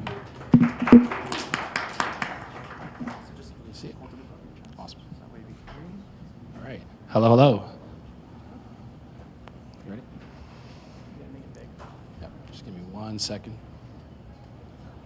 All right. So my name is Roman. I like to call myself a recovering ex-banker, and I am the founder of Savvy. And Savvy allows you to tokenize your future yield. This is a fundamentally new way of borrowing in this space. With Savvy, we allow users to actually take full advantage of a very scarce asset. And to explain that a little bit further, let's go through an example of our friend Alice. So Alice has one BTC.B, which is a Bitcoin equivalent in DeFi. And Alice really likes the value proposition of having Bitcoin on DeFi. However, also Alice has a card note that she has to pay for. So ideally, she would like to maintain the value of her one BTC and also pay off her bill. And that is where Savvy enters. So we are able to allow Alice to do something really wonderful. She can use Savvy in a permissionless way, make a deposit into the protocol through a yield-bearing option, and then take out a over-collateralized loan in a synthetic DeFi primitive, which is called Savvy BTC. And then she can have a stress-free loan because guess what? It does not liquidate. And even cooler, it actually will pay off itself over time. And the way we do this is actually really interesting because Savvy at the core is a collateralized debt protocol. So I want you to think of like Maker, Alchemix, Synthetics, and any other protocol you've seen create this kind of solution. One thing we do very differently, which makes Alice sleep well at night, is that unlike other CDPs, we actually created a system where there's no forced liquidation and it pays for itself. To quickly explain how that works at a very high level, other providers allow you to deposit assets which are volatile in nature, and they will then allow you to create debt, which is typically denominated in dollars or stable coins, which is very stable. This creates a great leveraging opportunity, however, also comes with a ton of stress because the effectiveness of this can also lead to you having your funds liquidated if the value decreases too low. However, with Savvy, our debt target price is the collateral price. So in other protocols, you have like your Alice's BTC and she borrowed USDC or T or something like that, and she has to then repay her loan. But with Savvy, she's actually borrowing Savvy BTC. So the debt and the actual collateral always match each other. If BTC goes up in value or goes down in value, Savvy doesn't actually care because Alice owes us whatever she borrowed in units. So this is kind of a very interesting scenario that doesn't really exist anywhere else. So why can we deliver on this where others have not or have not even tried? We are actually a very successful team previously before we started building Savvy. We've had several exits in Web 2 and Web 3. Our team has worked in such places as AT&T, JP Morgan, Google, Microsoft, Stripe, as well as various other AI startups. We feel really, really confident about building this out for the community because at the core, we are also users of such products. I myself have been liquidated several times in the space, more than I care to admit, as I'm sure others have here as well. So for a trader, this is actually a really welcome proposition. Our business model gets even better, right? So these protocols generate pretty good revenue for the space. We wanted to ensure that we can compete with them while removing some of these other risks that we claim that we can do. So with us, we generate revenue right from the beginning. With Alice's example, when she deposits BTC into Savvy, whatever yield is being created and attributed to her loan, 10% of that gets harvested by the Savvy protocol and generates revenue. Treasury funds get put into different protocols as well, which will generate revenue for the protocol and the Savvy holders. And third, and most importantly, as we generate explosive growth through protocol-owned liquidity because of the design that we created, we actually start something really interesting where our protocol-owned liquidity helps us maintain the synthetic token correlations as well as generate even more revenue in the style of an algorithmic market operator contract. It's a fancy word for yield farmer. So this is kind of like what we wanted to do, and we wanted to create this for the community. In fact, we have so much faith and believe in this protocol and the system that we did this entirely out of our own pocket. Savvy has been fully self-funded for 1 year with the core team members that have contributed to this product. And we are now actually in testnet, fully on Fuji in the Avalanche ecosystem. and we'll be going live next month. And we really want to show you what we've built, so we're pretty excited about that. For the tokenomics part of this, right, we wanted to ensure that this is, like I said, very community-driven and oriented. This allows everyone to participate at the same way. So we're creating a fair launch opportunity for every single person. We don't believe in discriminating. We want to make sure that this is accessible to everyone. And to do this, we wanted to seed the lending engine from the beginning, which is why we created this very unique kind of setup. This is designed to be a long-term sustainable protocol where the tokenomics actually align with not only market makers, but also the borrowers of the protocol, which are the really most important people that we want to ensure we incentivize. Some of the really interesting utilities for why you might want to use Savvy. Well, for number one, we are a DAO, right? So in order for you to actually be a part of this, you would have to have some Savvy in your wallet. When you have Savvy, you're actually able to participate in the protocol. That's right. Our smart contract only works if you actually have some Savvy. So there is a very interesting component there. Really, really cool. Unlike most protocols that promise exponential rewards or yields later on, we decided to kind of make it very simple. When you have our governance token, you're able to vote on the future of the protocol as well as how the revenue gets redistributed. When you do that, you're going to be doing that through a staking model, which we have also dubbed Vote Escrow. I'm sure you're all familiar with the VE models that exist today. Savvy's model is actually nothing like you've seen before because VE has never been used in a CDP kind of protocol, right? So this is the first time that you're seeing a combination of vote escrow governance or value transfer governance, as well as collateralized debt protocols. So we're actually taking two really interesting things and putting them together. So using Savvy, the borrower actually will have a boosted yield. And then in the future, the borrower will be able to tell the market makers how their liquidity gets provided. So this actually puts them aligned and in the same place. For the, like I said, for the last part of the tokenomics here, we have a very, very interesting part of the governance, which will allow us to take the portion of your claim, right? So in the future, when you're able to take a claim out of your staking position, you'll then be able to attribute it automatically to pay down your debt as well. So we create a way that essentially, if you're a very high-powered user, you're gonna love this because you have no liquidations. If you're really new to DeFi, this becomes almost like a savings account for you because it's permissionless and you can pull out anytime. But as you sit there and do your thing, the collateral actually will be reduced as it comes in. So for the average user who's never really gotten too much into DeFi or doesn't want to do like daily kind of yield farming activities, this is perfect for them. So we actually made it very easy for people to use. The fair launch is the most important part of, I guess, my speech, which is actually why we wanted to come and talk to you about this. So as I said, we not only have come with a fully prepared protocol that's ready to go, we also made sure that it was audited by one of the top security auditors in the space, Halborn. We just finished our audit with Halborn, and I'm very, very pleased to say that we have 0 high critical errors or bugs. And we're happy to share that report with the community as well, which we'll be doing pretty much shortly after this speech.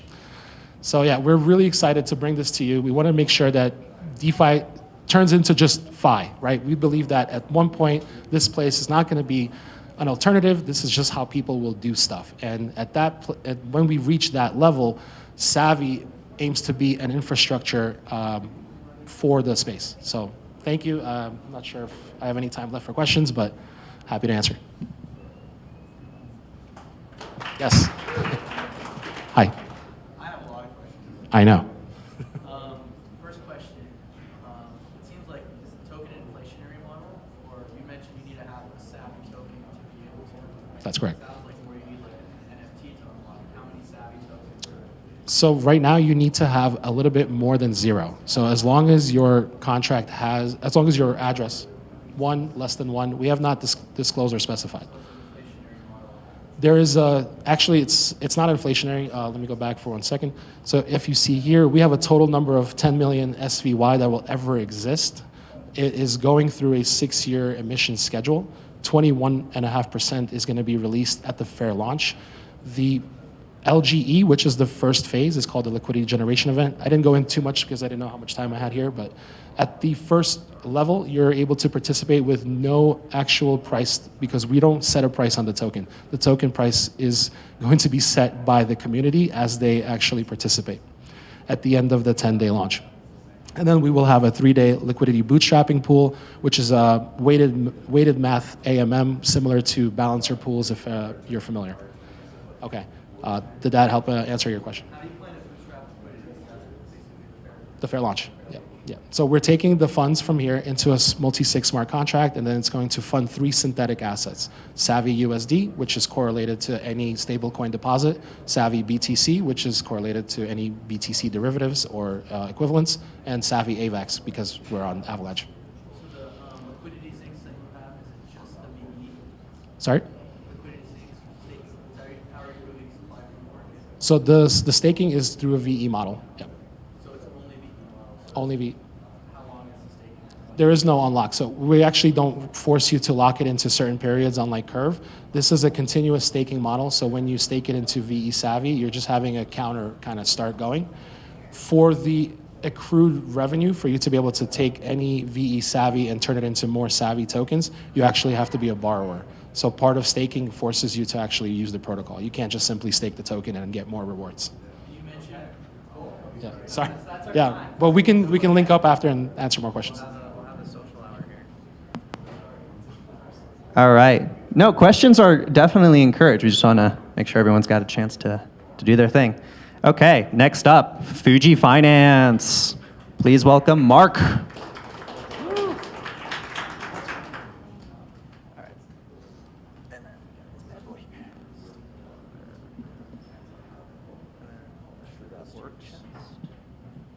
Hello, hello.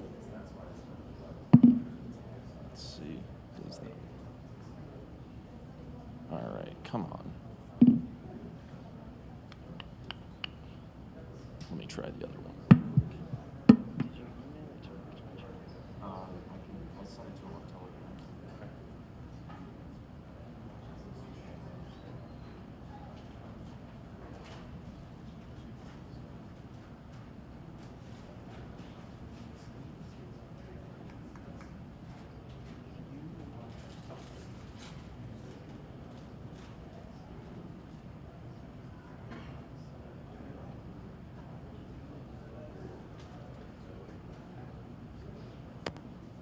So while we're waiting, I'll give you guys a quick little crypto joke. Where does Santa Claus store his crypto? In a cold wallet. Sorry. I love my crappy jokes, so.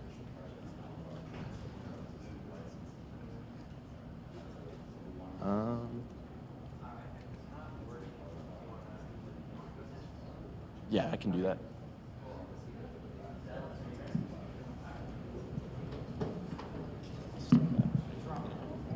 Fuji Finance will return, ladies and gentlemen. We will have his deck emailed to us and then open it on our computer. But as a substitute for now, we have Zealous. And then I just use the direct. Use the dongle. It's attached to the dongle.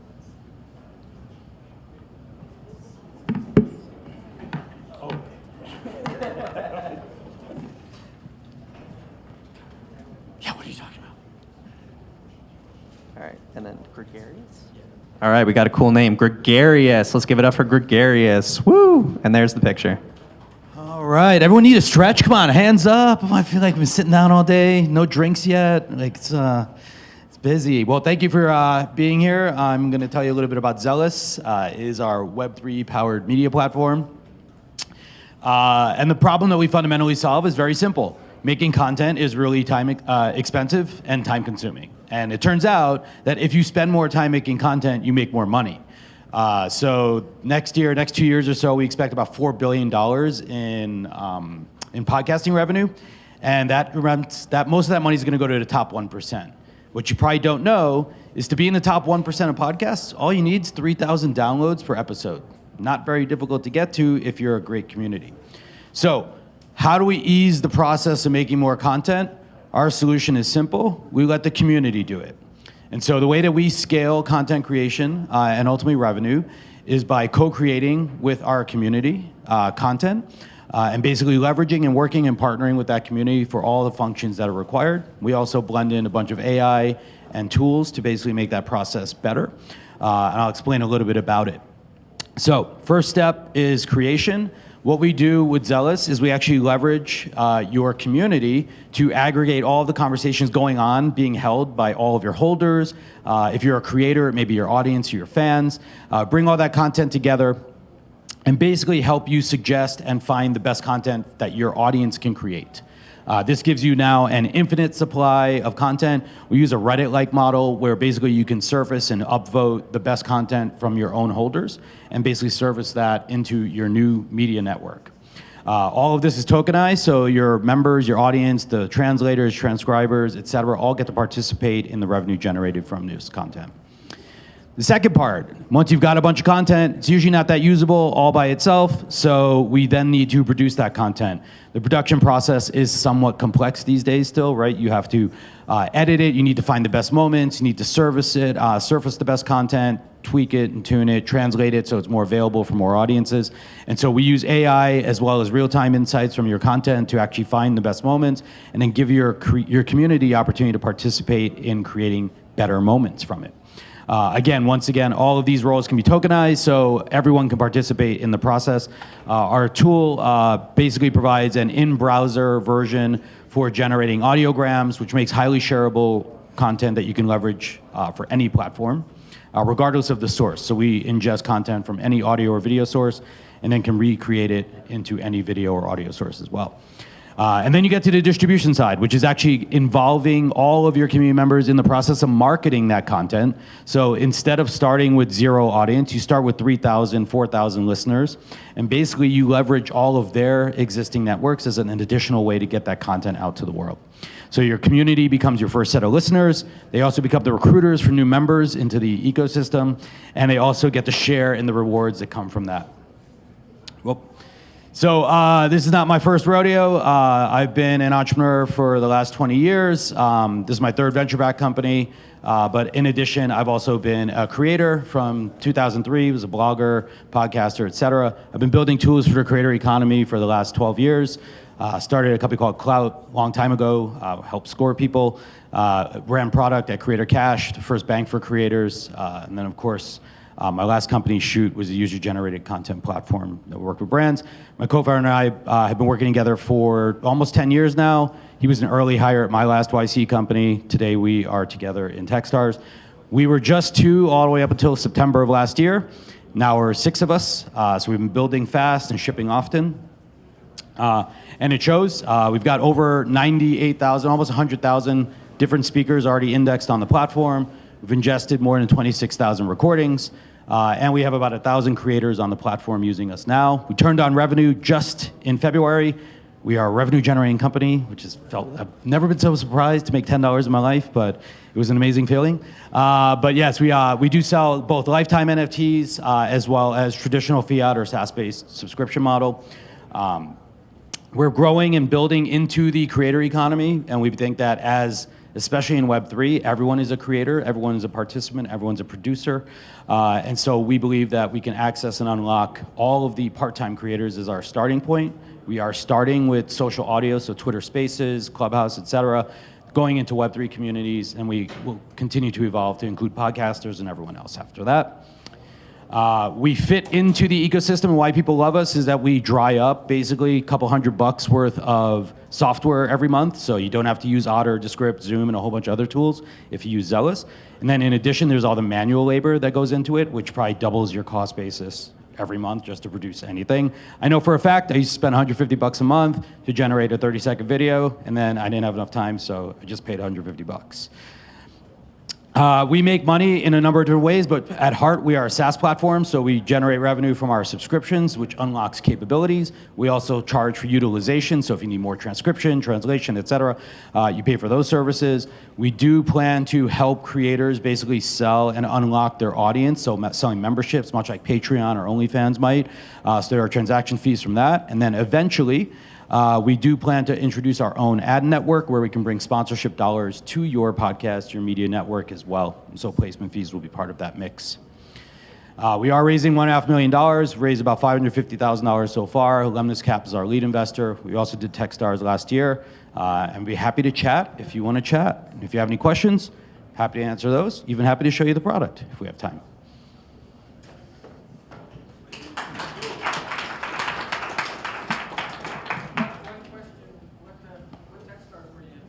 Techstars Boulder. Yeah. The original, yeah.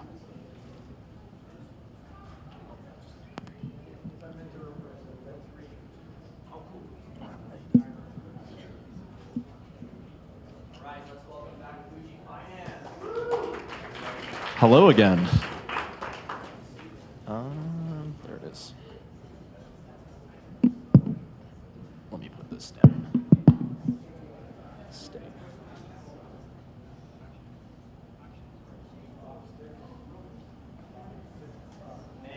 All right. We are back in business. Hello, everybody. My name is Mark Ansted. I'm on the Fuji Finance team, and here to talk to you about how we're allowing you to borrow, build, earn, and climb with Fuji. So a little bit about us. We're actually building the first cross-chain money market aggregator. We were also the first team to build we built the first borrowing aggregator on Ethereum as well. And what this product does is it's analyzing all of the different types of borrow and deposit terms on different types of money markets across different chains. So we're helping to provide you as a user or as a builder with the best rates. So by using Fuji, you can essentially save time and money when you're interacting with DeFi. So this is some of the core team. We have myself. We also have two of the co-founders of Fuji here as well. I call myself a little bit of the team cheerleader, and we have Daigaro and Boyan. They are both two of the developers for the team. And so some of the things that Fuji is really looking to solve for, we're optimizing money markets. So we're helping to provide you with the best yield and interest rates whenever you're interacting with DeFi. So if you deposit into a money market, we're helping you to optimize your yield. And if you're taking out a loan, we can help to optimize your interest rate to make it as low as possible. And what the cool thing is we're allowing you to not only deposit, but also borrow and repay your loans regardless of what the destination or origin chain is. So this is really, really benefiting what the user experience looks like when you're interacting with a money market. You don't have to go and switch different networks. You don't have to figure out which money market that you're working with. You just basically go and deposit or borrow or repay your loan. And we're also making these operations a lot simpler. We're actually decreasing these operations from upwards of 9 or even 7 individual transactions down to 1. So makes that user experience a lot better. So let's take a little bit of a step back and look how Fuji's actually gotten here today. Who here has participated in a hackathon before? Do we have any builders here? So hello, and love that you guys are out here building. So the Fuji team was actually born in a hackathon back in early 2021 in the ETH Global Market Make Hackathon. They built the first borrowing aggregator on Ethereum. And then later that year in 2021, the protocol was actually launched on Ethereum mainnet. And then shortly thereafter, it was launched on a couple other networks as well. And then this past year in 2022, they participated in, again, you guessed it, another hackathon, and this time being the ETH Amsterdam hackathon. And I should point out, the Fuji team was actually finalists in all of these hackathons. And at the last hackathon that they participated in, they built the first cross-chain debt teleporter. So this means that they were able to take a debt position on chain A and move it to chain B in one transaction. And that actually inspired what we are now building with our V2, which is what we're calling Himalaya. This is the first cross-chain money market aggregator where you can deposit, borrow, repay your loans from any supported chain. So we're allowing you to optimize your yield and your on-chain debt for your interest rates that you're taking out on your loans. We're allowing you to have different types of collateral and debt swaps. We can help you to repay your loans automatically. We're able to help protect you from liquidations. We're also allowing you to do these things called flash opens and flash closes. So a flash close means we can automatically close your position regardless of where your debt is. And so let's jump into how this actually works. So this product is actually built using the Vault standard, which is known as ERC 4626. And more importantly, to make this cross-chain messaging and communication and these liquidity protocols operate, we are using Connext and their most recent upgrade, which is known as Amarok. Connext is the most secure bridge in existence right now, using a trust minimized bridge. So it's using canonical bridges. And we are also introducing the same aggregation functionality that we offered in our V1, which is using flash loans to rebalance positions. We're introducing that into our V2. So some of our go-to-market strategy. Some of the things that we are doing at the moment, we're integrating with different types of money markets and networks. So stay tuned. We're going to be sharing a lot of these teams as we go live with our private beta in the next couple weeks, which is a lot of them. And we're looking to collaborate with these teams and support them and helping to bring them liquidity. We're also doing different types of NFT gamification with educational content. And down the line, we're looking to offer migration tools for different types of existing positions, whether you have something on Compound or Aave, and you can go and start to optimize those. We're actually going to help work with those communities and building different types of extensions for them to do that. We're going to be integrating with different types of wallets and DeFi dashboards so they can offer this functionality for their users. And more importantly, building these tools and infrastructure for other third-party developers to build different types of strategies on top of our protocol. So some of the ways that we're able to generate fees are through liquidations, these service fees for the borrowing and deposit vaults. So we're basically optimizing all of these positions. A B2B revenue share with different types of yield aggregators, and then some of our advanced features, which are flash close and flash open, as well as liquidation protection, debt chain migrations, and collateral and debt swaps. These are some of our metrics with our V1. I should point out on our V1 on mainnet, the deposit and borrow was capped. That will be changing later this year with our public launch of our V2. This is some of our development roadmap. We are gearing up for our V2 launch. Our private beta launches in about 2 or 3 weeks, with our public launch about 4 to 6 weeks after that. So lots in store for the course of this year. These are some of our integration partners that we're working with a lot of different teams across a lot of different networks. These are some of our investors. Our first round that we raised was led by Delphi Digital and Maven 11. We also have investors like SushiSwap, Spartan, Hash, and Origin Capital. And we are just now kickstarting a new fundraise. We're looking to raise $4 million. And that is all that I have for today. So I'm more than happy to answer any questions, comments that you all might have. We're going to be sticking around in the back for a little bit if you want to talk a little bit more in depth. But thank you for your time, and I appreciate it. And thank you to BitAngels.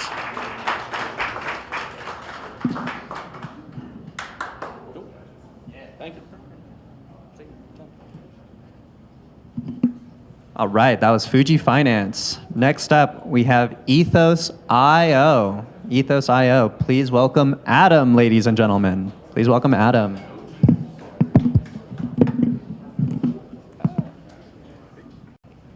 So you got I just need the keyboard. That's right. Here? So the download doesn't work. Okay.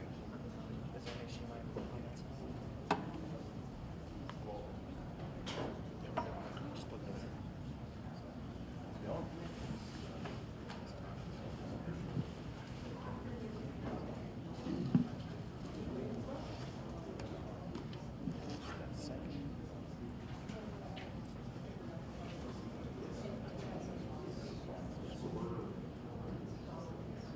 Just hold this close to your chest.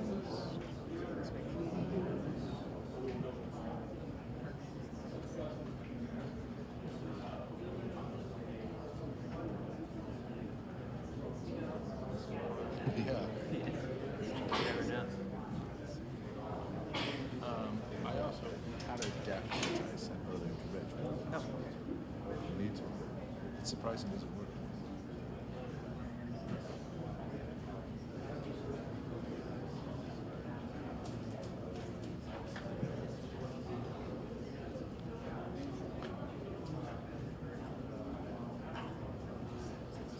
Okay. It's pretty much the same. Yeah, it's all the same on my screen. And then when you get that,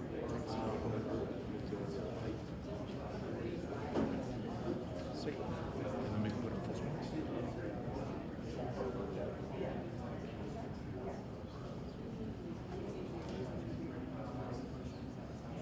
All right, Adam with Ethos.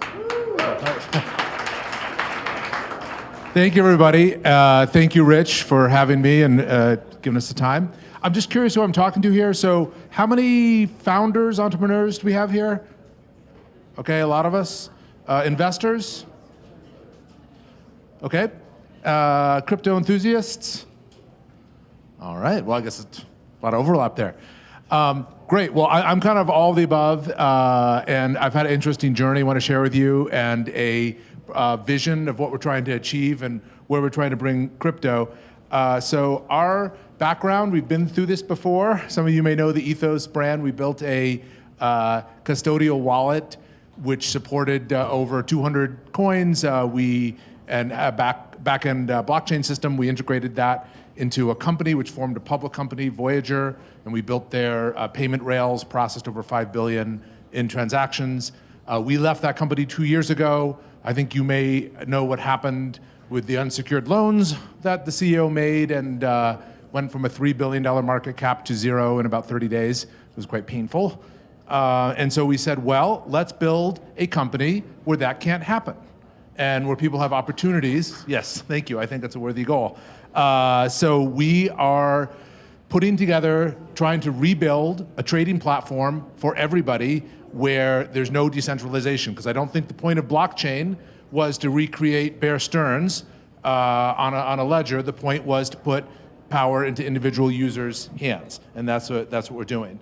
Because right now people have a choice. They have a choice between a centralized exchange, where somebody, they commingle your funds. And last year I think was extraordinary. Basically 5 guys, 5 entrepreneurs managed to lose $100 billion for the rest of us. So I think centralized exchanges definitely have their risks. Or you have to deal with all the hassles of self-custody and get a 24-word phrase where, hey, if you lose it, you lose all your money. And that's, when you think about it, that's not really a mainstream approach. So when we decided to restart this company and rebuild our product, we went back to first principles. And Vitalik wrote a great article about what's necessary. He said wallet security is a big problem. Hardware wallets are not good enough. Mnemonics are not good enough. So we said, okay, if a consumer company like Apple were building private keys, how would they do it? And long story short, we came up with this technology that we call magic keys. Now, magic keys, I won't go down the rabbit hole, but basically it's a key technology that's seedless, that lets you shard, back up, and restore your keys in a completely decentralized manner. So you're able to have the benefits of self-custody, but without all the complexity of a traditional private key. And we call these magic keys, and we're going to make them available for free for anybody on the planet. And what magic keys power is a decentralized trading application. Trading is the killer app of crypto. And we had a lot of experience knowing what people want to have in a trading app. They want access to the best prices, best price router. They want news, they want information. And so we're building that that taps people into DeFi in a really easy to use mobile first app that's built around this magic key technology. So we have these magic keys at the core, and around that we're building best X, trades, swaps, perps, yield, all the things that people want. So we've essentially turned the mobile device into a hardware wallet. So the mobile device has replaced camera phone, digital cameras and flashlights and alarm clocks. So why not hardware wallets? And they're really set up very well to do so with the secure enclave on Apple and the TE on Android. They're like the perfect device for key storage management, but then you can integrate and access DeFi protocols and all the wonderful opportunities that come with DeFi. So what we're doing is we're essentially aggregating opportunities for people who want to integrate and access those services. And a lot of what I've seen up on stage here would make perfect candidates to be in the product. We're not going to create our own protocols. We're not going to custodize coins or keys. We're going to make the whole wonderful world of DeFi available for everybody on the planet. We've integrated social guardians so that you can bring your trusted network in. And so if somebody's trying to access your keys or you go through a restoration process, there's a cooling off period and your social guardians can protect you. And this is something that Vitalik's been espousing for years, and we're really proud to bring this to market as a protective layer for people. As you interact with this gives you a crypto portfolio with your gains and losses. You can export them to CSV at tax time. So it's essentially a financial services product that people get, and you can look at all your assets at a glance and all your gains and losses. And we've integrated that with a rewards program. What we've seen through our previous experience that people love to own tokens. They love to get rewarded with tokens. So we have a reward system that gives you rewards as you use the platform. It also gives you better rates the more you hold or stake. And we're bringing that to market through a really cool liquidity bootstrap auction, which basically there's going to be a lock, draw, and a vest, and a decentralized price discovery mechanism. And we're also making 1 billion of these tokens available for people who got affected by the Voyager and Celsius bankruptcies. So with a proof of loss, we have an automated backend that will allocate you Ethos tokens that you can pick up in-app. And so we also have a really cool yield system that plugs into DeFi yield protocols and gives you automated yield strategies, which is one of the great benefits of, and it's really, you can kind of roll your own or use someone else's. So it's a really well-tuned UI that, tap, and you can start yielding. So, and really the goal of what we're trying to do, this is a people-powered movement. We're trying to encourage people to take power back from the centralized institutions and put it back into everybody's hands. And this is a message that's really been resonating. We've seen a tremendous response to this message and are trying to reinvigorate this brand and bring it back and try and bring crypto back to its roots of self-custody and self-sovereignty. We've had a reach of over 2 million people that's come through our YouTube channels or through our communities. We have 160,000 people that have signed up for the wait list for our app and globally. And we just need 6,000 traders in the platform to get this to cash flow break even. So we're keeping the burn low. It's kind of the OG Ethos team building this platform up again. We're raising around, so we're doing a standard Y Combinator safe. We've raised $1 million so far. This safe's going to be at a 15% discount to the next to the price round. We're also we've got a lot of interest from retail, so we may do a Reg CF type structure. So stay tuned about that. And we're also in discussion with several leads. So we're basically looking for investors that can accelerate our vision and believe what we believe about trying to create a better future for everybody in the crypto ecosystem. So with that, I'm happy to take any questions with my time left. Yes, sir. Yes. Yes. So it's integrated with various smart contracts for the order routing, and then also for the LBA, and then the actual wallet. Well, it's a vault where you're basically creating your own key, and that secures your funds, much like a ledger. It's Ethereum to start. We'll go cross-chain, but it's deep Ethereum to start. That's where like 70% of the TVL is. And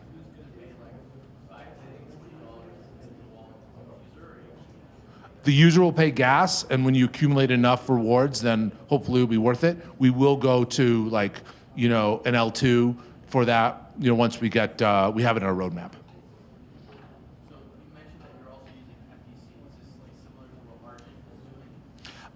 Different. So they're doing multi-party computing. Ours is multi-party cryptography, where you don't need to have a compute system up and running. It's essentially a decentralized mechanism for the key sharding and restoration.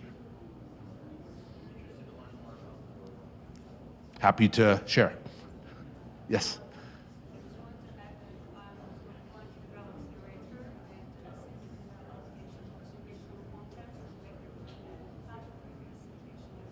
Oh, great. Yes, we definitely have allocations available for people helping to create educational content. So yeah, we'd love to have that discussion. A brand pillar for us is knowledge and education. So. Good. All right, thank you very much, everybody. Thanks for your attention.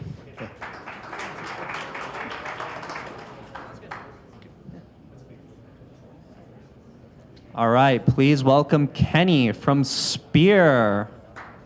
Welcome, Kenny, ladies and gentlemen. Woo! Yeah. And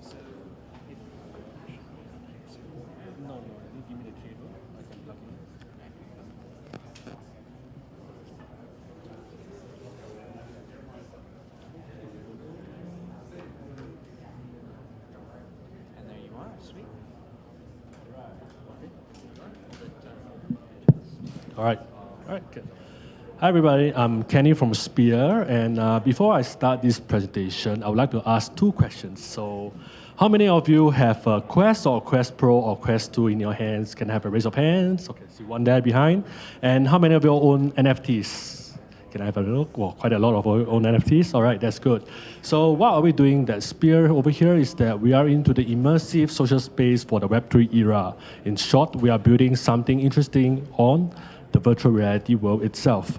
So before I go on and talk too much, let me show you a video of what we have so far done.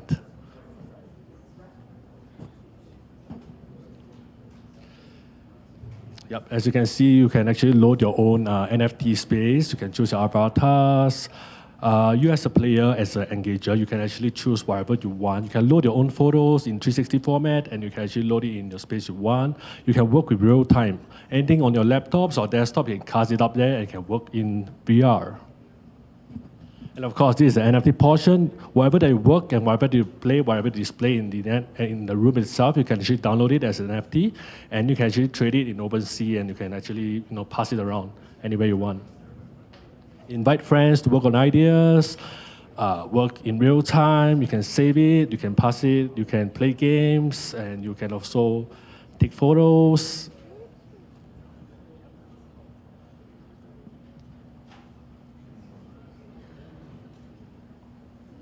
Yeah, as you realize, leaks are still pending. So we hope that by version 2 we have leaks.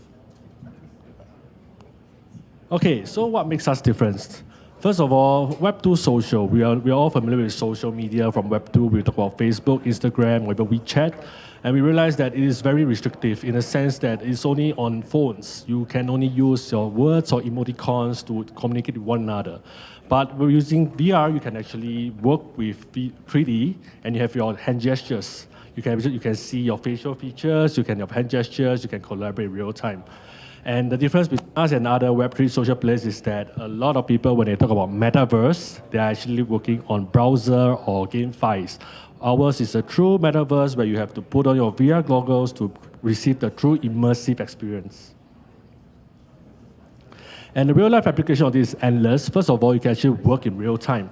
You can be somewhere else. You can be from where I'm from Singapore, so you can work in Singapore. You can somewhere in San Francisco. You can work in real time. You can actually communicate real time and socialize anywhere you want. Your room and your environment does not restrict you anymore in the sense that you can choose where you want to work. If you want to work in the Alpines, you can have that in your environment. If you want to work in desert, you can work in the desert. If you want to work in space, you can do that as well. So wherever you work, you can choose your own workspace. And of course, education, the most important. You can actually have lessons, you can teach, you can actually collaborate in real time as well. So for the market opportunity of our business itself, that we actually have two overlapping markets. The first is the VR industry itself. It's 26 billion, projected to be 26 billion in 2027, and the VR gaming industry itself will be 2.4 billion coming next year. And actually for these two markets itself, it's expected to grow 3 times in the next 6 years. Okay, down to our competitors. If you have been in the metaverse or the VR space, you realize that spatial voxels or even Wilder Worlds are pretty famous in this space. But you realize that they are quite limited in the sense that you cannot work there, you cannot do actual work, you cannot interact, and you have no portability. For spatial itself, you will see that it is browser-based, and you actually have very limited interactions between you and other users as well. And of course, the most important of all these companies, they do not have any NFT assets and any Web3 elements inside. The difference between us and them is that we actually encourage our users to actually own a piece of the metaverse themselves. So think of Horizon Worlds. Meta is trying to build a very big Horizon Worlds platform. They spend billions after billions in quarters, and yet you don't get a single piece of the action. But for us, it's different. We actually reward users for their time on the metaverse. So for our business model and revenue, we actually have a few. We have advertisement, of course, and subscription access. And of course, there's also in-app purchases. And we actually do NFT flywheels where actually users can download their own rooms into NFTs and actually trade it anywhere they want. Okay, this is the most exciting part. As I mentioned before, all our rooms are actually called mini spheres. It can be downloaded as ERC721 NFTs, and whatever that you save inside will be loaded as NFT as well. And we have an in-game currency called CAS, which is an ERC20 token, and it's based on a time-to-earn mechanism. In other words, the longer you wear your device, you actually earn CAS by simply wearing it. So this is how we reward our users to spend time on our platform. Our core team itself, so I'm Kenny. This is not my first rodeo as well. I've been an entrepreneur for the past 10 years. I've exited several companies as well. And then Ariel is my co-founder. She's in charge of the tech lead as well. And we have in-house tokenomics HT. He is my very good friend of mine in Singapore right now. Unfortunately, he's sleeping. And because overnight right now it's 4 a.m. in the morning. He is a graduate of mathematics graduates, and he's very good in tokenomics. So he's designing our entire tokenomics system on his behalf. And of course, Nathan, based in China, and he's actually our lead build for this whole entire project.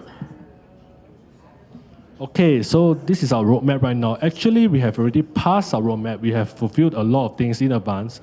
Our product is already ready. So if you go on our website, sphere.ai, you can actually download it. If you have a Quest, you can actually load it in your Quest and try it right now. Any one of you can just load it in and try it out. And we are actually going to launch our next phase 2, which we have pairs, government tokens, marketplace, creator toolkits, and much more. And what we're looking for is actually $10 million in seed round. So the entire project has been bootstrapped by myself, and this project right now is already ready to be deployed. And we're looking to bring it to the next level, to scale as well as to build the version 2 of it. And we are actually looking to attract this amount to actually raise for full stack developers, UX developers, community managers, marketing lead, as well as company lead as well. If you guys have anybody who is interested to work with us, you can also talk to us after this. Okay, so this is the end of my presentation. If you all feel the need to contact me, you can add me on my Telegram, or if you want to know more about project, you can scan this QR code to actually look at our different social medias and project and links. All right, thank you so much. Do you have any questions for me? I think I still have some time. No questions? All right, so cue next one. Am I the last?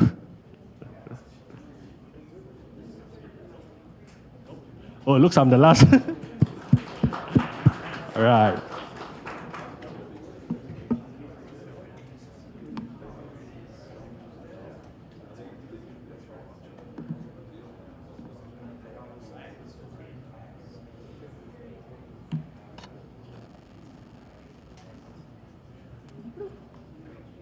It's Goverland, right?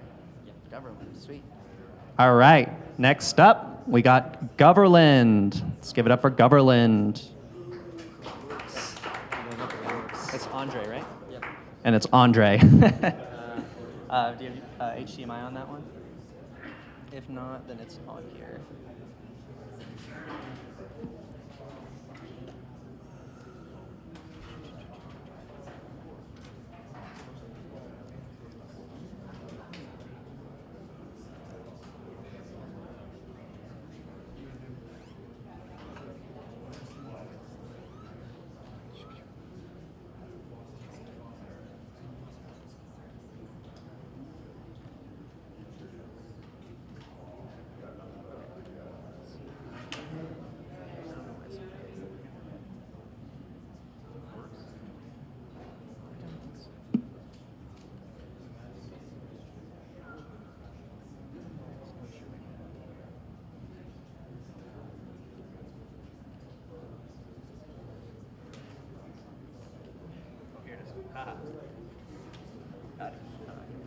But this is the old version.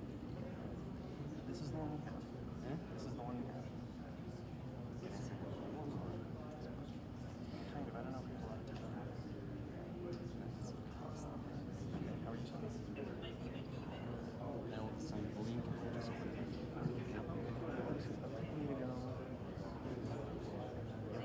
How does that sound? Okay. Awesome. Technical difficulties. Our dongle doesn't work. Shocker. So we will now be moving on to the waitlisted portion of our BitAngels pitch here. So first up, we have Giovanni, who is right here. Sweet. So give it up for Metastable. Woo! So I have like 5 minutes, right? Yeah, okay. Should work. So it's a DeFi protocol with an updated AMM. Let's see. Okay, I'm going to be quick as possible.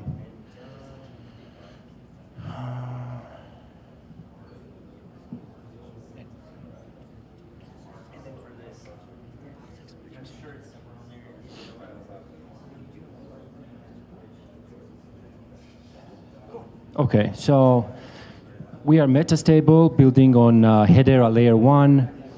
And so this is a protocol for deep on-chain liquidity for synthetic assets. I'm going to just skip few slides and describe the technology that we have right now.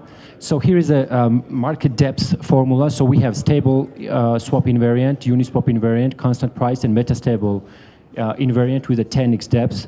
So probably this presentation is for people or person and investors who are interested in DeFi and has some knowledge in DeFi and decentralized finance. So there are AMMs right now, and all the AMMs, including Uniswap, Core Finance, Bancor, Balancer, and others, are using 3 formulas, right? And what we have here is that we have the optimized one, and we are building smart contracts on top of the optimized formula. So here is the metastable, and you see the depths of a market and liquidity depth of an AMM compared to other formulas used by other AMMs, AMM DEXs, as I said, including Uniswap and Core Finance. So how we do that? I can describe the thing. So what we have is that it is a virtual reserve system. This is a smart contract that connects to the factory smart contract, and using the virtual reserve system, it distributes the liquidity provided by the liquidity provider. So for example, if a liquidity provider provides, let's say, like $1 million, the 90% of it goes to the virtual reserve system and the 10% goes to the actual AMM. So what AMM is, automated market maker, is a price discovery tool, right? So it discovers the price of an asset inside the pool. So in this case, when 10% goes to the actual AMM, and when the impermanent loss is applied to the actual AMM, it's applied only to 10%, not to the 100%. Thus, we reach 10 times less impermanent loss for liquidity providers, and 2 to 10 times less price slippage for traders, period. That's it. So one more time, what our technology does is that we decrease impermanent loss for liquidity providers 10 times. And we decrease 2 to 10 times price slippage for traders. This is it. If you have any other questions, you can contact me. Also, a Metastable is a DAO. Here is, explanation of the token utility tokenomics. We have a token. We are at the seed round right now. We have 4 milestones, and we are looking forward to close the all milestones, including the 4th this year. So thank you so much. If you have any questions, come see me. Let's talk. Thank you.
Hi, everyone. Sorry for this technical confusion, but yeah, my name is Andrei, and I was previously working for Gnosis Safe. Actually, I'm part of the Safe team almost from the very beginning. I was a mobile engineer and then mobile product owner. I also contributed to some well-known open source library, Wallet Connect Swift, so I was one of the 2 creators of it. And yeah, I'm in space for quite a while. The topic or my presentation today will be about the mobile-first DAO to wallet communication, how we can make it efficiently, and what is Goverland is about. So the problem that we see that exists right now in the DAO space is that probably you all know a lot of problems. How many people, by the way, already participated in governance in this room? At least once. Not so many. Some participated, yeah. So those who participated in governance, probably you know that it's pretty hard. I mean, the governance in crypto projects in general, it requires a lot of specific knowledge because the DAO space itself, it was born in these crypto native companies, and the governance is not fun there at the moment. But we see more and more companies appearing, but the problems stay the same in the DAO space. So the biggest problem is that the participation rate in the governance itself, it's really low. Less than 5% on average token holders participate in the governance. And because of this, the true decentralization is actually suffers because even if you build decentralized protocols or decentralized autonomous organizations, but actually your voting like not decentralized enough or your governance not decentralized enough, you cannot truly name it as decentralized. And also, like recently we see the movement that many DAOs try to approach this problem with the delegates when you take the airdrop of the token, or DAOs encourage you to delegate your votes to professionals if you don't have time to delegate. But who in this room delegated their votes at least once to some delegate? Okay. And from those who delegated, did you do any follow-up updates on your delegates? Do they align with your values? How actually do they perform? How often do they participate in your governance? So even though we can delegate votes, we still cannot efficiently control them. So this is not an efficient model at the moment. So we want to tackle these problems. And not only this. Another one that I want to mention is communication in the DAO space. And one of the reasons why the governance is really hard is because the tooling is fragmented. The UX is really fragmented. Like most of the OG DAOs that right now in the space, they employ a lot of tools. They employ Discourse for communicating on ideas, on possible proposals. And then they go and use Snapshot for off-chain voting. Sometimes they use governor contracts or other interfaces for on-chain voting. So if they want to announce or bring the users to vote, they use a lot of communication channels like Twitter, Discourse, many of them. And this all together creates a really fragmented user experience. So the Goverland, what we try to do to improve all this situation, we want to build an open source and open protocol for everyone, where basically we can monitor auto-generated governance updates. So all the information available publicly in public sources like governance communications, snapshot votings, and many other things. But also bring this information to the places where DAO users live. And right now, most of the DAO users, they live in their wallets because this is the place where they keep their tokens. But also, we want to build our own application on top of the protocol. We call it Goverland app. I'll show you it a bit later. It will be kind of Instagram on top of Instagram of DAOs, where you can follow DAOs and basically receive updates from them. Yeah, so this is the mocks of the application that we are building at the moment. As I said, it will be like Instagram for DAOs. You just follow some updates and receive push notifications, receive governance updates, and not only governance. So we also want to focus a lot on the problem of the efficient delegating. So we want to show to the users what their delegates do, how active they are, to offer redelegate the votes, and find someone who would align with your interests the most. And of course, we are building everything open source, and this assumes SDKs for the wallets for easier integration to try to improve this communication problem between DAOs and token holders. So this is an example of like two popular wallets, how integration might look like. Again, this is just work in progress prototypes. But imagine that in your wallet you can have some inbox where you receive updates about the governance. You can immediately vote or delegate or redelegate or do stuff like this. So, but Governland is not only about governance updates, yeah? So, as we see, the DAO space is growing dramatically. Like during the last year, which was actually the bear market, the DAO space itself, it grew 40%. Maybe it was not as big as the year before, but still it's grew dramatically. And the amount of the users who participate in the governance, they actually grew 3 times. And now there are like roughly, I don't know, more than 8 million users who actively participate in the governance. And we see like many thousands of DAOs. But we also see that the legal frameworks are becoming more mature, and actually like DAO LLCs or applying compliance with the legal frameworks, it will be improving year to year. And we internally actually, we expect at least 100-time growth of this whole DAO ecosystem space in the next 5 years. And I think that here we are really conservative in our estimates. Yeah, so this was why to build this infrastructure now, and why us. Yeah, our team members, we have experience in crypto, we have experience in corporate, and yeah, our people worked in big companies and actually build several businesses. But now our sphere interest lies with the governance, and we want to improve this whole situation.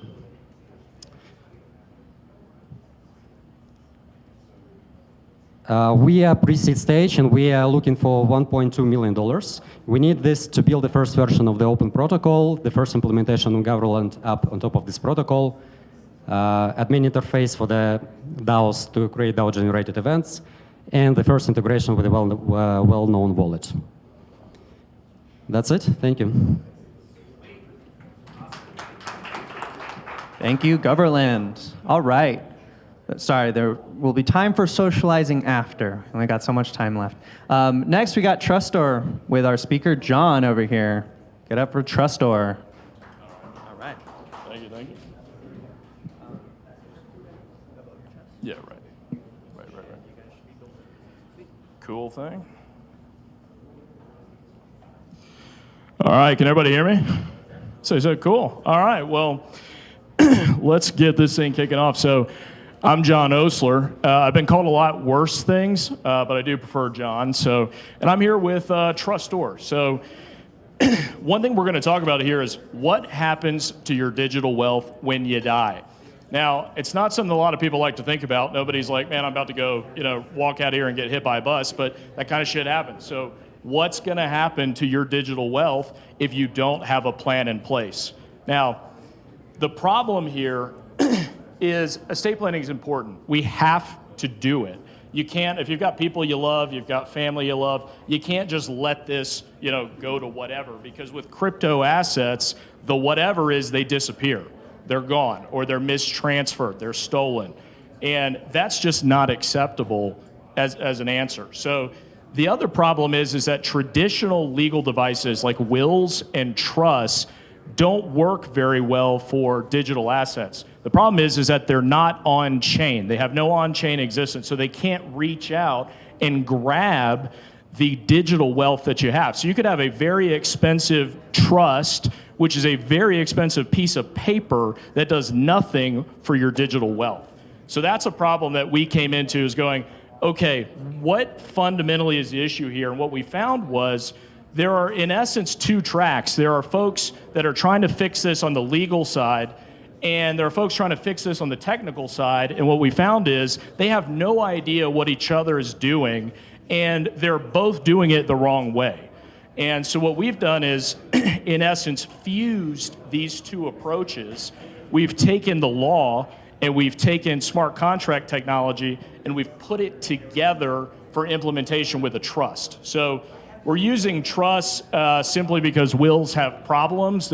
Wills end up in probate, they're public record, a lot of things that we think you want to avoid. So we're using trusts. Again, we call them smart contract trusts. One of the beautiful things about this is that they're valid everywhere, and they're very easy to set up. So you can be in any jurisdiction, you sit down, you go in our program, you go through, it takes about 10 minutes to create a trust, and now you have a valid estate plan that also exists on chain, which is very cool. So the trust can be used to transfer your regular assets. You could use it for your house and your cars and your brokerage account, but you can also tie your crypto wealth into that digital trust, and it will transfer that wealth as well. 2 minutes, all right.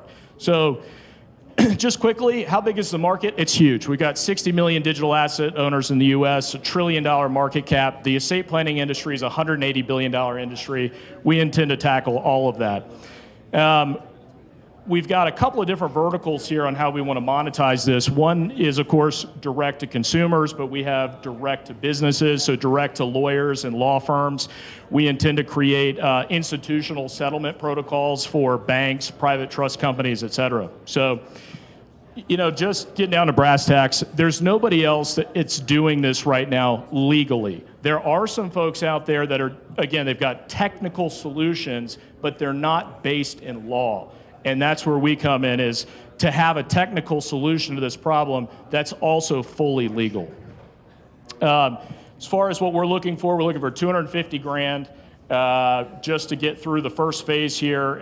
We're almost completed. We just need money for audits. That's where we're at. So last thing about the team here, I've been doing trust work for 10 years. We've got a lead developer who's been coding for 10 years and leading programs at Sandia National Labs.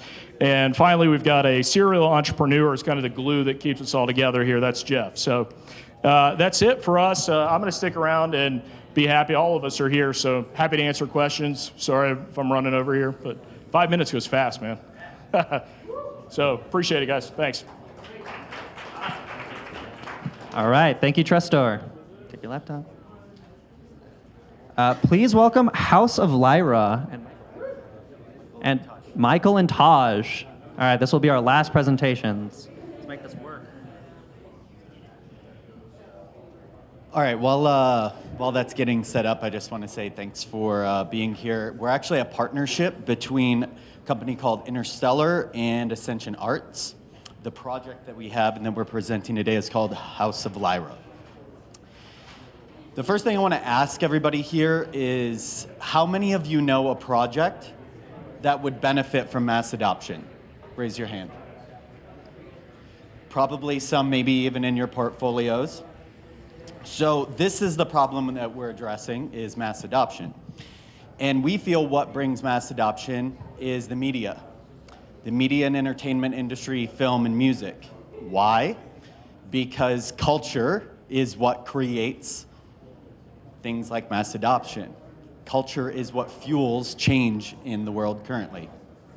So we also feel that Hollywood and the entertainment industry is dropping the ball big time right now on huge opportunities, both for profit and for assisting the entire industry of technology, the advancement of society as a whole, if you want to really look at it like that, because there's so many solutions in the crypto space especially that can be solutions to really drive the future of solutions that we all need in humanity.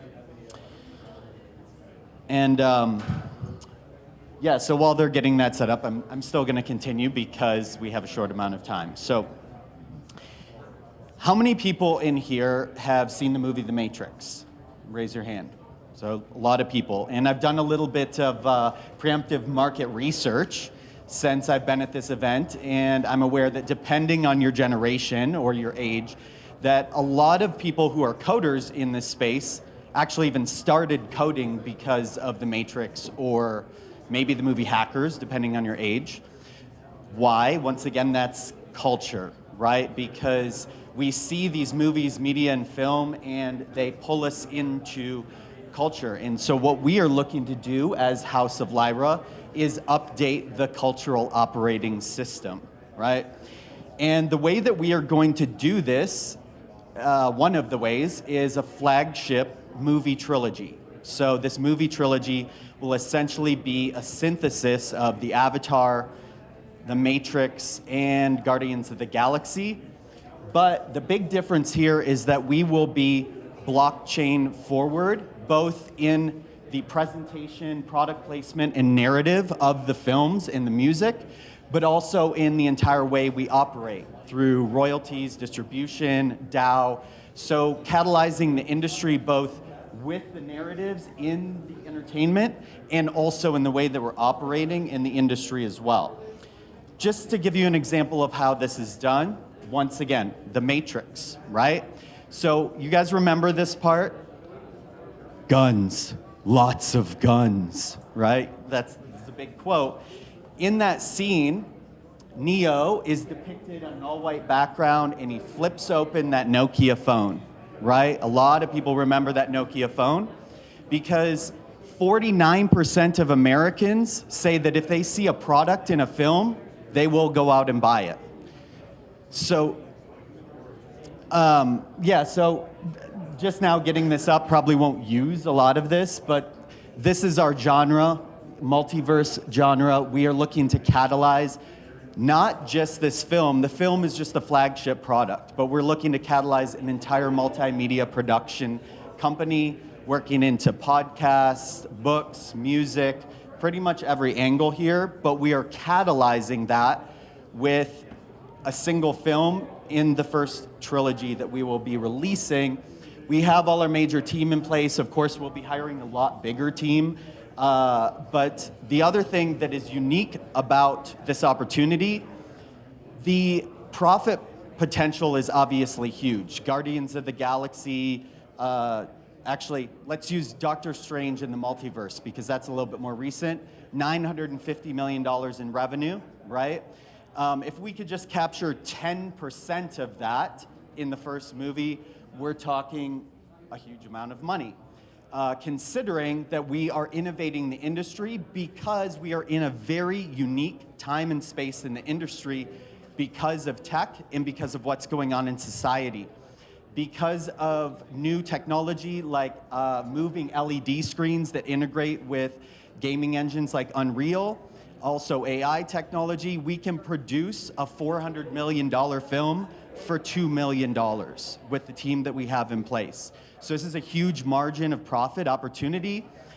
We already have a lot of partners in the industry that we're looking to catalyze. The main thing that we need is the $2 million and also crypto projects, the best in the industry, that would like to be featured and become allies with us. So thank you so much. All right, House of Lyra, that was a cool deck. Thank you, everyone, for coming out today. We really appreciate it. This is the first event that BitAngels is holding here in Denver. Woo. There will be more to come later on in different events, different years, and it'll continue to grow as we get more interest in our particular city. And to any projects that weren't able to pitch today, you are on our radar. We have your names, we have your projects, and we'll definitely keep you in mind. Again, if you are still interested in pitching, you can go to bitangels.com. We do have a presenter link, and that will be more of a Zoom call, direct pitch to us kind of thing. You got any last words? All right, some last words from Rich Kopshow. Hey, thanks for coming, guys. You are our guests, so what we would like you to do is have a banana, have an orange, have a water, help yourself, and then network. But we've got to get out of here as they're setting up for the next event, right? So thank you for coming. Give yourselves a big hand.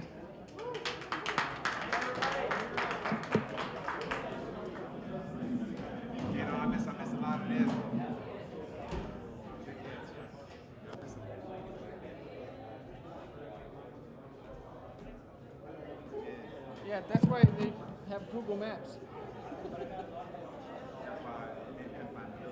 Because of Google Maps? Yeah.